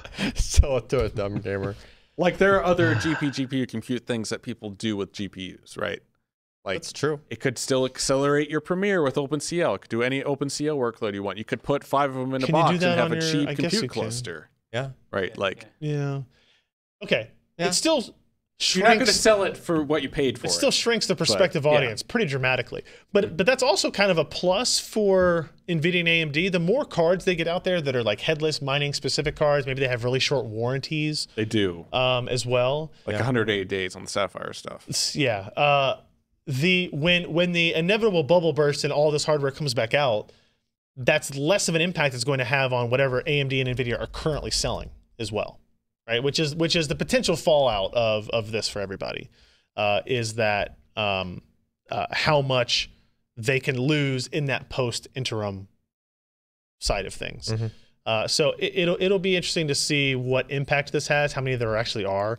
My indications are that the vast majority of these cards that have been made thus far are going to APAC. They're going to Asian Pacific markets where the majority of these huge mining farms tend to be located. And maybe we see a few hundred from each vendor in the North America side actually for sale. So it'll be interesting. So yeah. Nope. Another one of those cards driving by. We're gonna have to soundproof this a little bit more. Apparently Ken has ordered one of these in, so we'll be taking a look at them in the near term. Yeah, that's all I got for now on these. Yeah, here's a little table that Tim put together of some of the other NVIDIA options. Only one of them, this EVGA card, which I wouldn't be surprised to see this change, lists GTX in the branding at all. So, interesting stuff. All right, up next, we have the microcode bug that affects Intel Skylake and Kaby Lake. Jeremy, did you write this up, or? No, but I read about it because, well, I like FDiv stuff. Thankfully, this is not an FDiv math error. Okay. It is actually, in a way, worse if you're running Linux, because essentially what's happening is if there are certain registers that if they're addressed on the same physical die on 2 different virtual processors, aka hyperthreading, bad things happen. Very bad things happen to your operating system. You may lose data. You may see sort of hitting an unbootable state again. So this will be a matter of waiting until the motherboard manufacturers can put out a BIOS fix. As one commenter asked, no, there will not be a recall. But for Skylake and Kaby Lake CPUs, if you're running Debian, Ubuntu, and a couple of others that are linked to in this post, just disable hyperthreading right now. You will be much happier for it. Well, Jeremy, it's not that bad. You're talking about the Debian mailing list exchange that went on a couple days ago, right? Yeah. It affects one application that is using specific compiler flags that use a unoptimized path for the actual assembly code. They had to go. It sounded worse than it was when I read it. It sounded worse for that one application because it did corrupt their data. But if you use your default CC flags, it works fine. Oh, Okay. Yeah, like Good to know. The Intel optimization catalog says do not use this code path. So I don't know why they were. But Oh, you read errata, do you? yeah, I get bored sometimes. So yeah, it's a bug, but it's not the sky is falling and everything's gonna die. And yeah, No. I know. No. So Because we like drama. yeah, we do like drama. Well, people read drama more than they read. Well, it's actually not a problem. That's very true. Well, if Just- there's I not was as going to much, post about it, but Sebastian beat me to it. So the last thing on our list here is the Gigabyte GA-AB350N gaming Wi-Fi mini ITX AM4 motherboard. they're never gonna learn about the. I mean, this that one's not naming. so bad. Looks like the GA is for Gigabyte. Sure, The B350 is and that for the makes B350 sense. chipset. Yeah. The A at the beginning of it, I don't understand. I don't know. The N at the back, Hey. the N Nano. is for Nano. Nano. We'll go with Nano, even though it's not Nano Not some ITX, mini? it's No. Mini ITX. It's for Ninny. For anyway. Numsy. So this is Thought of the Numsy. this Yes. is the second Mini ITX motherboard for Ryzen we've After seen. Biostar? I think it was yeah, Biostar Biostar is the only other one. ASRock announced at Computex, and they're supposed to be shipping sometime in Yeah, July. haven't seen it though. This is really cool. I want to. I saw Robert Halleck tweet out a picture of his build that he was doing a Mini ITX build with the Ryzen 7. I think he was using the 1700. That seems like a good option.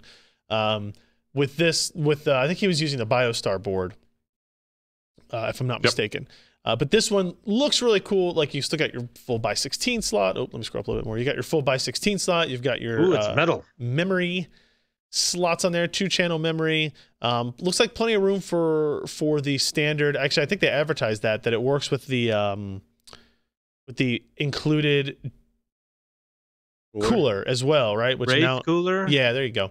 Yes. So there's enough space around it to use with that. You don't have to worry about getting any kind of specific sizes or anything like that. Obviously, depending on your chassis. But you still got 4 SATA ports on there. Is there an M.2 on the back, perhaps? I don't know. There is an M.2. I don't Mm. believe it's on the back though. Where would it be located? Or yes, it is. Yeah, it's on the underside. Sorry. Okay. All right. So, and you still got 802.11. What do we got? AC. Yep. And Bluetooth 4.2 on here. So, I mean, you're getting 8 cores, 16 threads up to in that. And you can put, RX Vega in there or, GTX 1080 or whatever you're going to do. You get a pretty Looks awesome like a 2x6 power array, which is perfectly fine for a 95 watt part. Absolutely. Pot. Or pot for that matter. Yep. Yeah. Can I complain for a second? Yes. Oh, you I always. recently built a micro ATX machine. I was using the Corsair Air 240. Yep. I like that chassis, and we had one. And there are no micro ATX Ryzen boards. Micro ATX Ryzen boards. Yep. You could put this one in That's there. true. You could.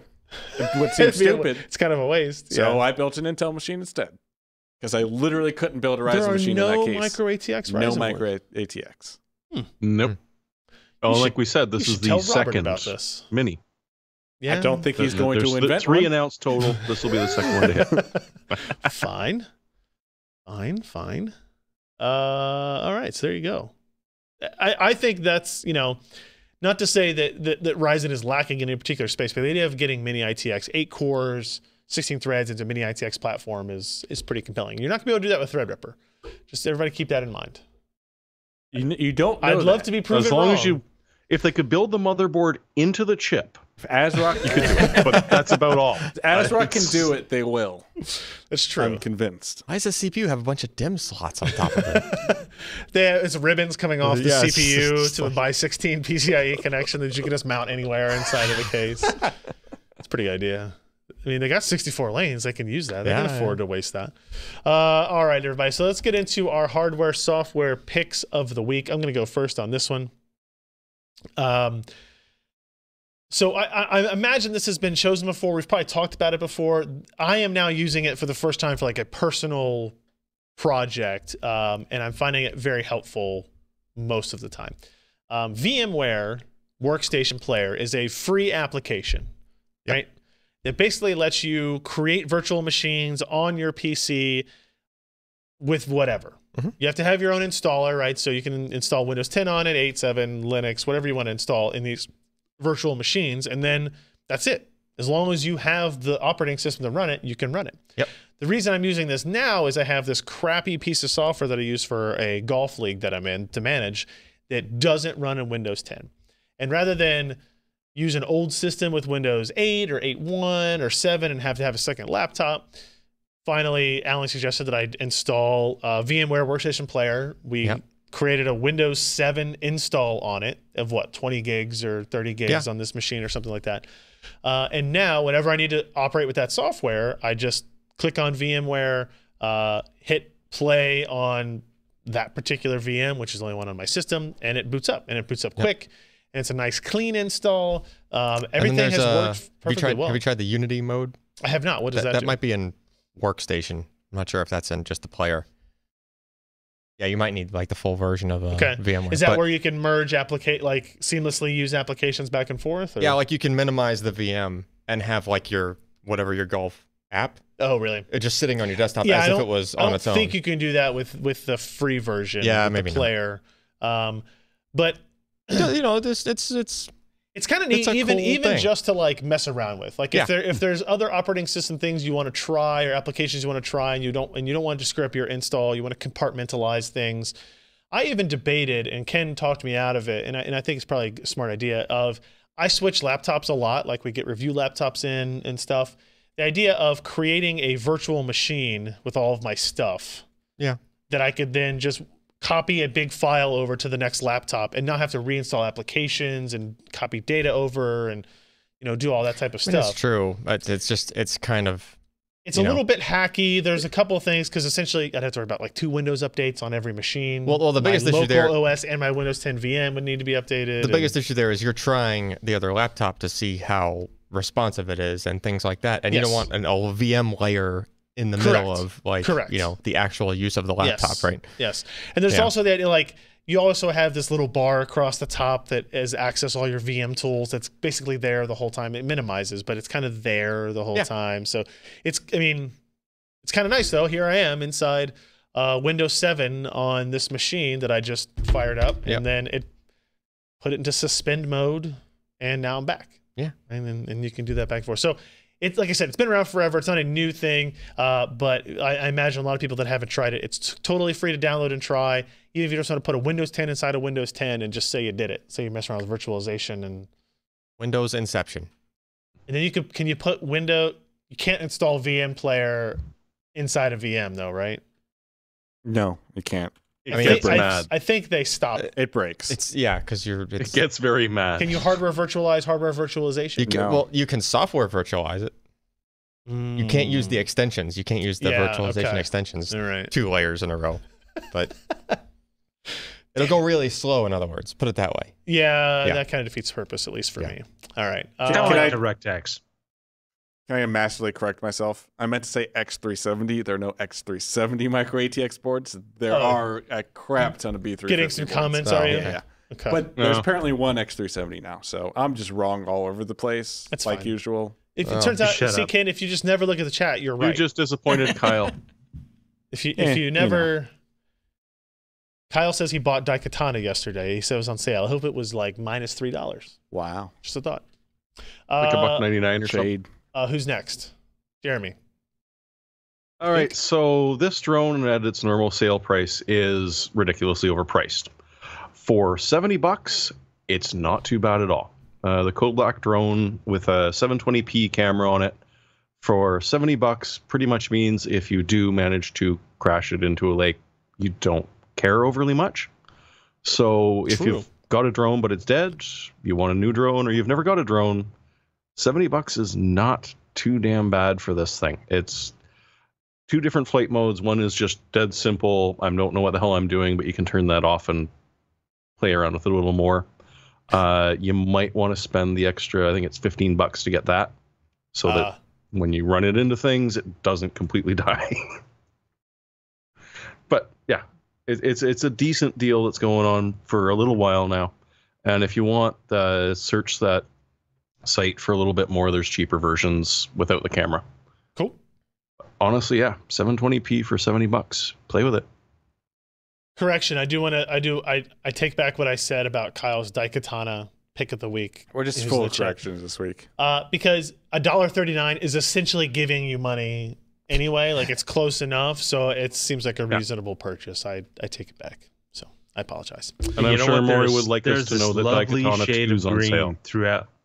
Sorry, go ahead, Jeremy. I was just going to say that Maury probably desperately wants you to know that Daikatana 2 is also on sale, so someone will play with them. That's fair. There's a Daikatana 2. They made a second one.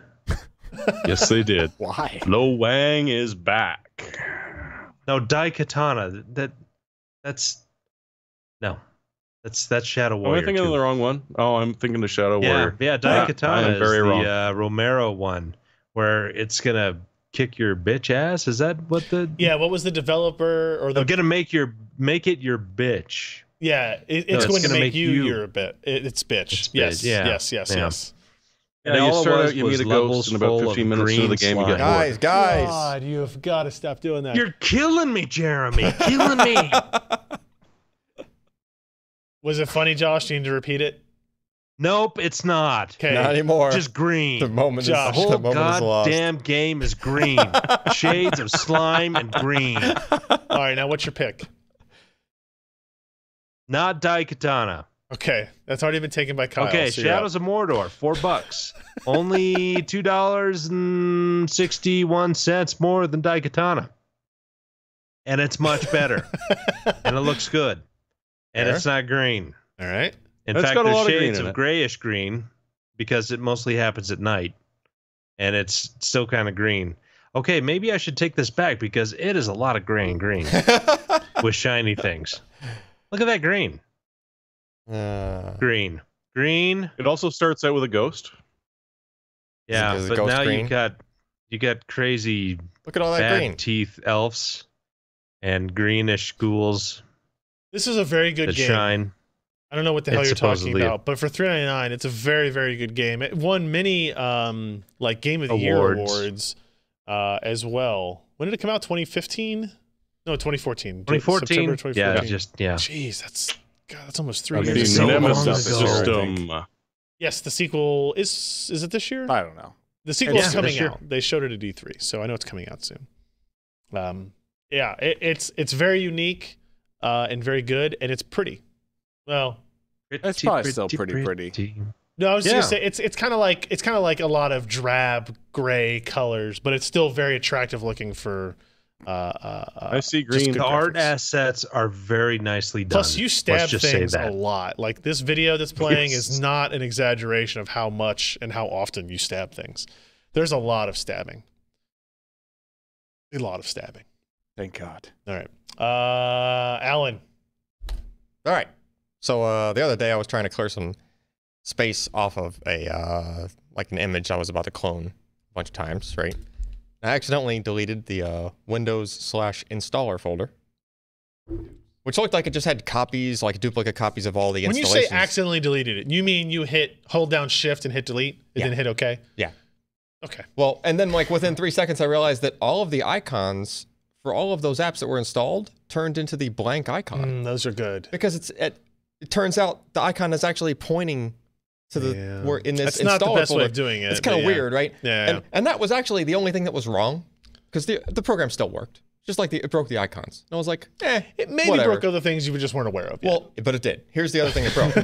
Here's the other thing it broke. So I then tried to update one of those programs, like install the newer version. yeah. That installer tried to uninstall the older version.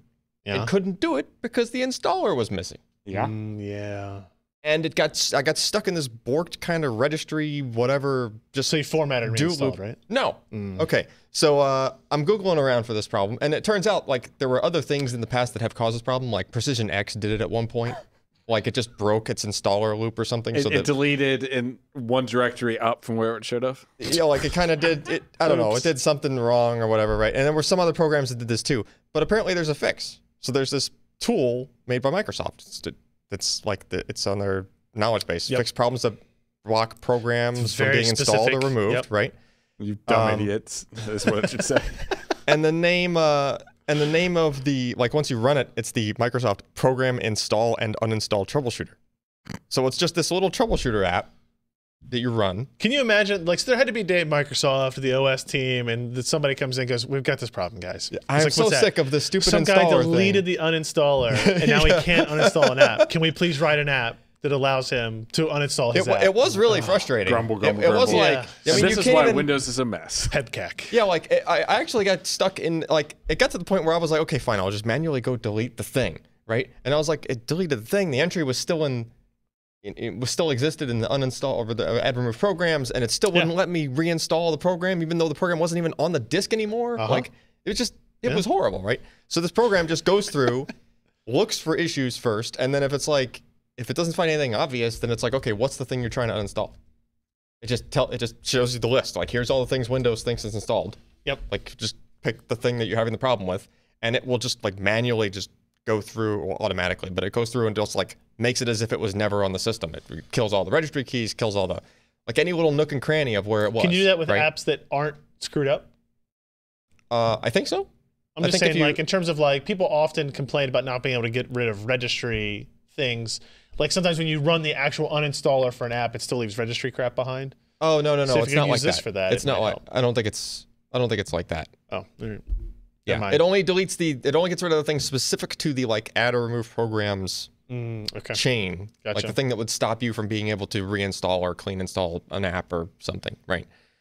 Yeah, but I was just And for my next track, let me watch me delete EMM 386. Oh, wow. 'Cause I don't use that. I was just surprised that System 32, you know, it's superfluous. Yeah. You just get rid of it. I don't get why since that tool has been around since like Why it's not built into like Windows? Windows 7 or something. No, not that that's not built into Windows, but why hasn't somebody just sat down and went, okay, if the installer is gone, like there are other situations where you go to remove a program and it'll just be like, I can't do it. You want me to just remove the entry? Yeah. Like, and it just does that. I always like it when when a pop-up comes up and says, did this app install correctly? Because we don't really know. And you go, sure. I guess. I guess it did. Maybe.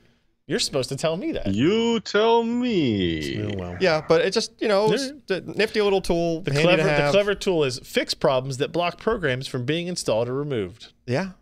And it actually It did that thing. It did that thing. All Yeah. right. All right, everybody. That is it for our show this week. I want to thank everybody for joining us. We didn't have any surprise picks. None here. No, we didn't. PCPro.com/podcast. That's the URL you go to find our back episodes, our RSS feeds, YouTube videos, video download RSS links, all the show notes of all the stories we talked about today. If you want to go to our Patreon campaign or PCPro.com/mining, or we have that contest with FSP we're running. You can find all the links to everything that we discussed probably exist at PCPro.com/podcast. And thank everybody for hanging out in the chat with us today at PCPro.com/live, which you guys can do obviously through the links that you can find at PCPro.com/podcast. So with that, we'll see you next week. I'm Ryan Schrupp. I'm Jeremy Hellstrom. I'm Josh Walrath. And I'm Alan Malventano. Goodbye.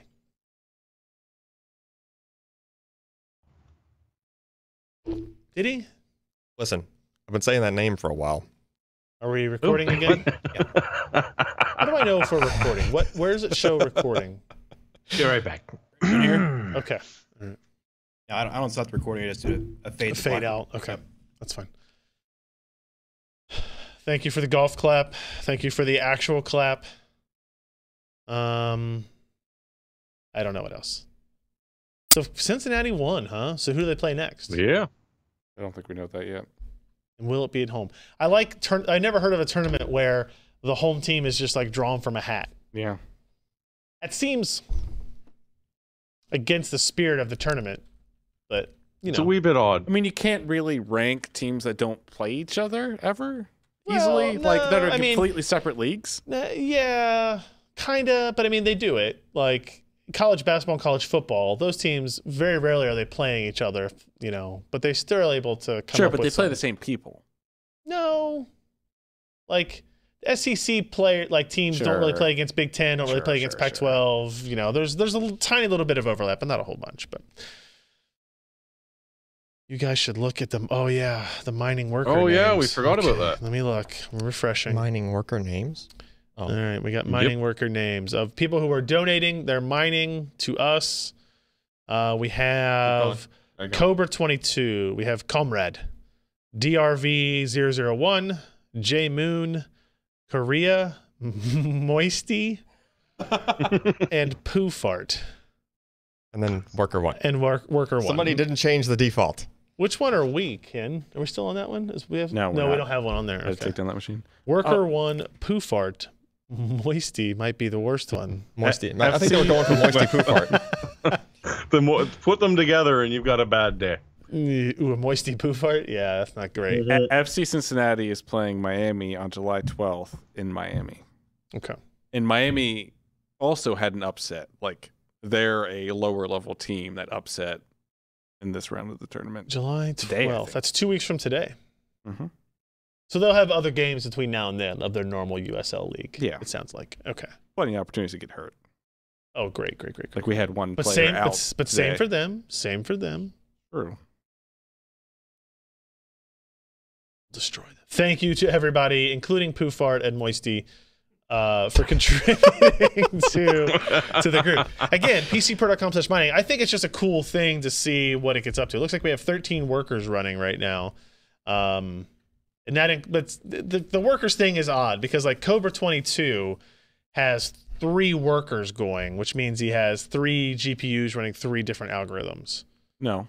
One GPU can run 2 different algorithms. What? At the same time. One GPU can one graphics card, not just 2 of the same GPU. The AMD, Oh, the AMD ones on the new NiceHash client, it's like automatic. really? So Yeah. he's running Libri, Dagger Hashimoto, and Decred. Oh, Decred. 3 of them? Yeah. It's probably 2 GPUs. And they've all been running for 843 minutes. Those would be 2 GPUs likely, but Yeah. like the Dagger and either LBRY or Decred can be run at the same time. Yep. It's like Dagger That's plus. kind of cool. Yeah, there's Yeah. a bunch of miners that are, there's like 4 different variants of Dagger that have the other ones built into it. It's like a weird optimization problem of how much power you want to put towards one algorithm versus the other and like payback and, you know. As an example, if you were doing dual mining earlier today, you're actually making like 10% more. I wanted to see Kyle's thread here was about John Romero was auctioning off his Doom 2 floppy disks. Oh, he got a shitload of money for It's him like, too. it's Oh, like wait, $3,000, I think. He already did it. I was trying to find a link to it. Yeah. Doom shareware disc 1 and 2. I was gonna post it and then they were already sold for It's stupid pretty amounts of awesome. money. Pretty awesome. It's a pity because I got a working 3.5-inch disk drive. Is it USB at least? No, I mean, it no, has is to be not. at this point to be useful to anybody, right? The guy can put in a PCI Oh, card. no. You have a PCI card with a floppy I controller? mean, I could. Like, Those exist, I assume, we right? got PCI cards that are doing nothing in motherboards.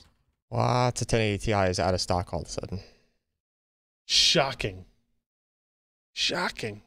This RX 470 mining card isn't out of stock yet. Is it not? I haven't really seen it posted anywhere besides Reddit. I wonder if so. There's 2 types. There's 3 types of people that are mining. There's the huge farm people that it's like their only living, breathing thing, like Alan, right? Wait, what? And then you've got like the in-between guys, people who maybe have bought anywhere, like I'd say anybody under 30 cards. And they're just like, this is kind of like a hobby. It's kind of neat. It's kind of fun. I'm willing to risk this much money to participate in what's going on. And then you get the people who have, you know, their one card, maybe up to 2 or 3 in a system, and they're like, I have these anyway, I might as well have them earn money. Which of those 3 audiences would buy mining specific cards? 1 and 2. Yeah. Like the huge server farm people and the people that are maybe doing like 30-ish cards. You brought up a good point, though, that part of the equation is the resale. It has to be. Yeah. I think it has to be. And for the maybe huge mining farm people, really maybe into less deep learning after mining is dead. I mean, if your intention is just to let them rip until, like, I don't know. Die. Yeah. Then I guess it doesn't matter. But, you know. Apparently, the Doom discs were not John Romero's original discs. He bought them from eBay. No, that kind of ruins it. At some point. I don't know when he bought them from eBay. So he's come full circle. A while back. That ruins it. He pirated his own game. He pirated. So next Wednesday, I'm going to be on Hatteras Island, which is like the very south part of... Josh, I know you're trying to get the... What is it? You just have to say it. Catacomb Abyss number 1. Oh my. For a while, based on the... That's a while back. For a little bit, based on this view I was saying, I thought you were holding up a 5¼ inch floppy too. But apparently off of Hatteras Island last week, an island showed up. Another island appeared off of the coast of Hatteras Island. Claim it? I don't know. That's a good question. Your buddy should have claimed it. Swim over first. Go. But it's apparently one of these places where, like, the closest general store is 30 minutes away. General store. Yeah, exactly. And then, like, the closest, like, real, like, Walmart Supercenter sells everything type of thing is like an hour away. This is the same buddy of mine who has 2 kids. When his wife was like, as soon as she hit like 7.5 months pregnant, they moved temporarily up to someplace, stayed with somebody that was near a hospital because they didn't want to be where they were at. Sounds like a great place to live. Yeah. I mean, it's one of those things where, like, we go fishing in the morning and somebody makes fish that night. So yeah, I like those. I will catch the fish. I don't clean the fish. I've never done that before. But I will eat the fish. Well, you should learn. It's not too late to learn. I don't feel like I'm ever going to be on Naked and Afraid, so I'll just go to restaurants. Fair enough. Yeah. Disappointed, but I get my food delivered in a box. Thank you very much. Yeah, from Amazon. Yeah, exactly. I don't know. I drive to Cincy for a bowl of chili. There's bowls of chili all over. Like, I could almost spit on bowls of chili. I don't know if that sounded right, but it's no, a Biohazard. I wouldn't say it's a great place to live. For me, at least, it sounds like a great place to visit for approximately 5 to 6 days. I don't think you can get Prime now there. He does get Prime, but not Prime now. Well, yeah, he can do 2-day shipping, and he gets Prime because he has a postal address. He has like a 50 by 5 internet connection. Yeah, down there too. It's not bad. Government funding pushing. What is Josh laughing at? Is he talking to himself? Yes, he is, because he's muted. I don't know if it's on purpose or not. And he's gone bright red. Somebody. All right, so I was digging through my floppies. Oh God! Oh no! Josh, don't pull your floppy out. We've told you this before. At least it was plural. Hansen tape. How the hell did you end up with a Hansen tape? I have no idea. You know, if you play that tape backwards, you learn the secret to life. And that secret is never listen to Hansen forwards or backwards. I think you're heavy. You have a single of Mbop. You guys do it weird down there. Up here in Canada, it's always Queen's Greatest Hits. No one's ever actually bought the Queen's Greatest Hits tape or CD, but we've all got like 8 copies of it every time we look in our collections for some reason. They just appear. I bought it. Down there, you got Hansen? That's just not good. Yeah, I don't understand. It's got to be like 20 years old. Was it hidden behind the New Kids on the Block one? No, that's the only cassette tape that I have. That's floppy disk. even worse. You were clear. I bet. Wait. Maybe it's got sweet C64 program. Did you put? Did you put a piece of tape over over the corner? Maybe it's got other data on it. No, or maybe it does not. Maybe it's like a it monologue is pristine. you spoke to. Maybe I should eBay this. I mean, no. There will be somebody out there. Someone will want this somewhere. Yeah, Bio. I definitely had cassette singles, but there was usually 4 songs on them though, right? Like 2. There was definitely at least 2. Well, yeah, you had the B-side. Yeah. It wasn't just 1 song per side though, wasn't it? I feel like it was 2 and 2. This is 1 song per side. What's on the B-side of Mbop? Mbop. Well, no, it's got a couple. Mbop remix. Dust Brothers mix. Where's Love snippet. I Will Come to You snippet, and Thinking of You snippet, and the other side is the Mbop radio version. Okay. Yeah. Oh, thank God. So the one side is about snippets don't 4 count. minutes longer than the other. So you got a lot of silence in there until it kicks over. That's for the ASMR track. Was that the first time that the Dust Brothers sold out? I think so. I'm not sure who are the Dust Brothers. The Chemical Brothers? No, that's definitely different brothers going on there. Isn't it? I thought they were pseudonyms, weren't they? Don't know. You'll have to look it up. I don't know. Sorry. It would be very disturbing if it was. Wouldn't that be interesting?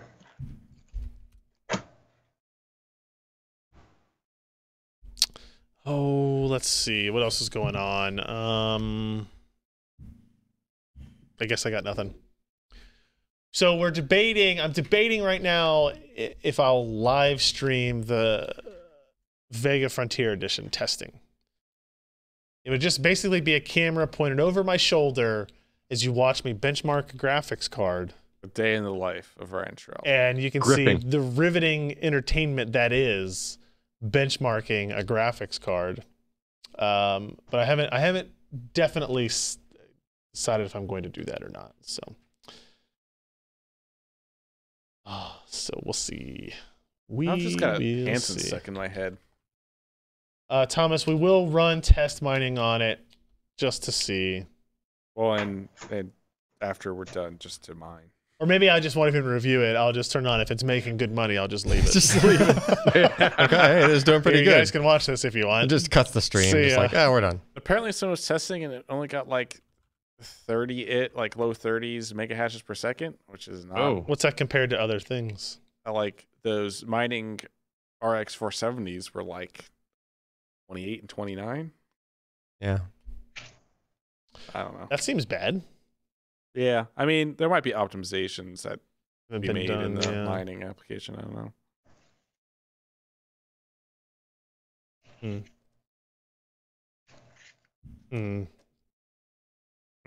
I'm very curious. So how much complaining will AMD do about this is not a gaming card when the only thing I test on it initially is games? A lot. Probably a lot. They had to have known people are going to want to use this for gaming. Correct. In the same way that, what was it? Oh, the Titan Z. Yeah. We got that. And guess what we did with that? Games testing. And the Radeon Pro Duo. And the Radeon Pro Duo. Guess what we did with that? Yeah. We did games testing. Now, I think I did do like a couple of like pro tests on it as well, but since I leave Friday night, I don't know if I'm going to have time to do much of that. Oh, that was a bad sound. Oil your drawers.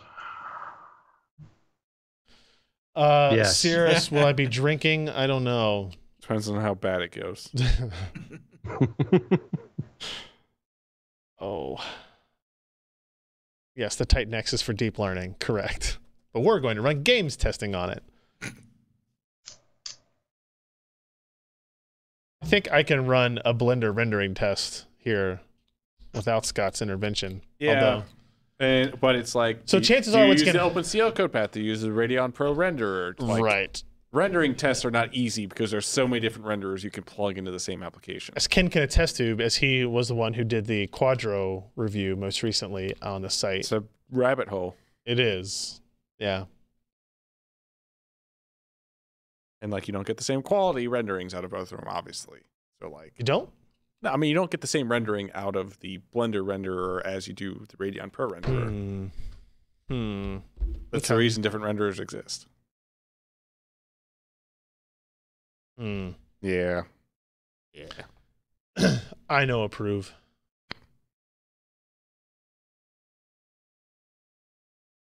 Yeah, I guess. Still don't know if it has FreeSync. Yes. Yeah, FreeSync 2. Yes. They did I'm mention still waiting that. on the first FreeSync 2 monitor to show up too. Well, you know. No, like they announced it, right? Aren't they supposed to be shipping Yeah. soon? Yeah, that's Samsung. Soon-ish. Yeah. We'll see. All right. And with that note, I'm going to go to bed so I can get up.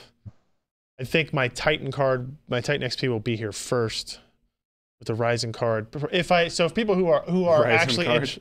what did I say? Ryzen. The Vega card.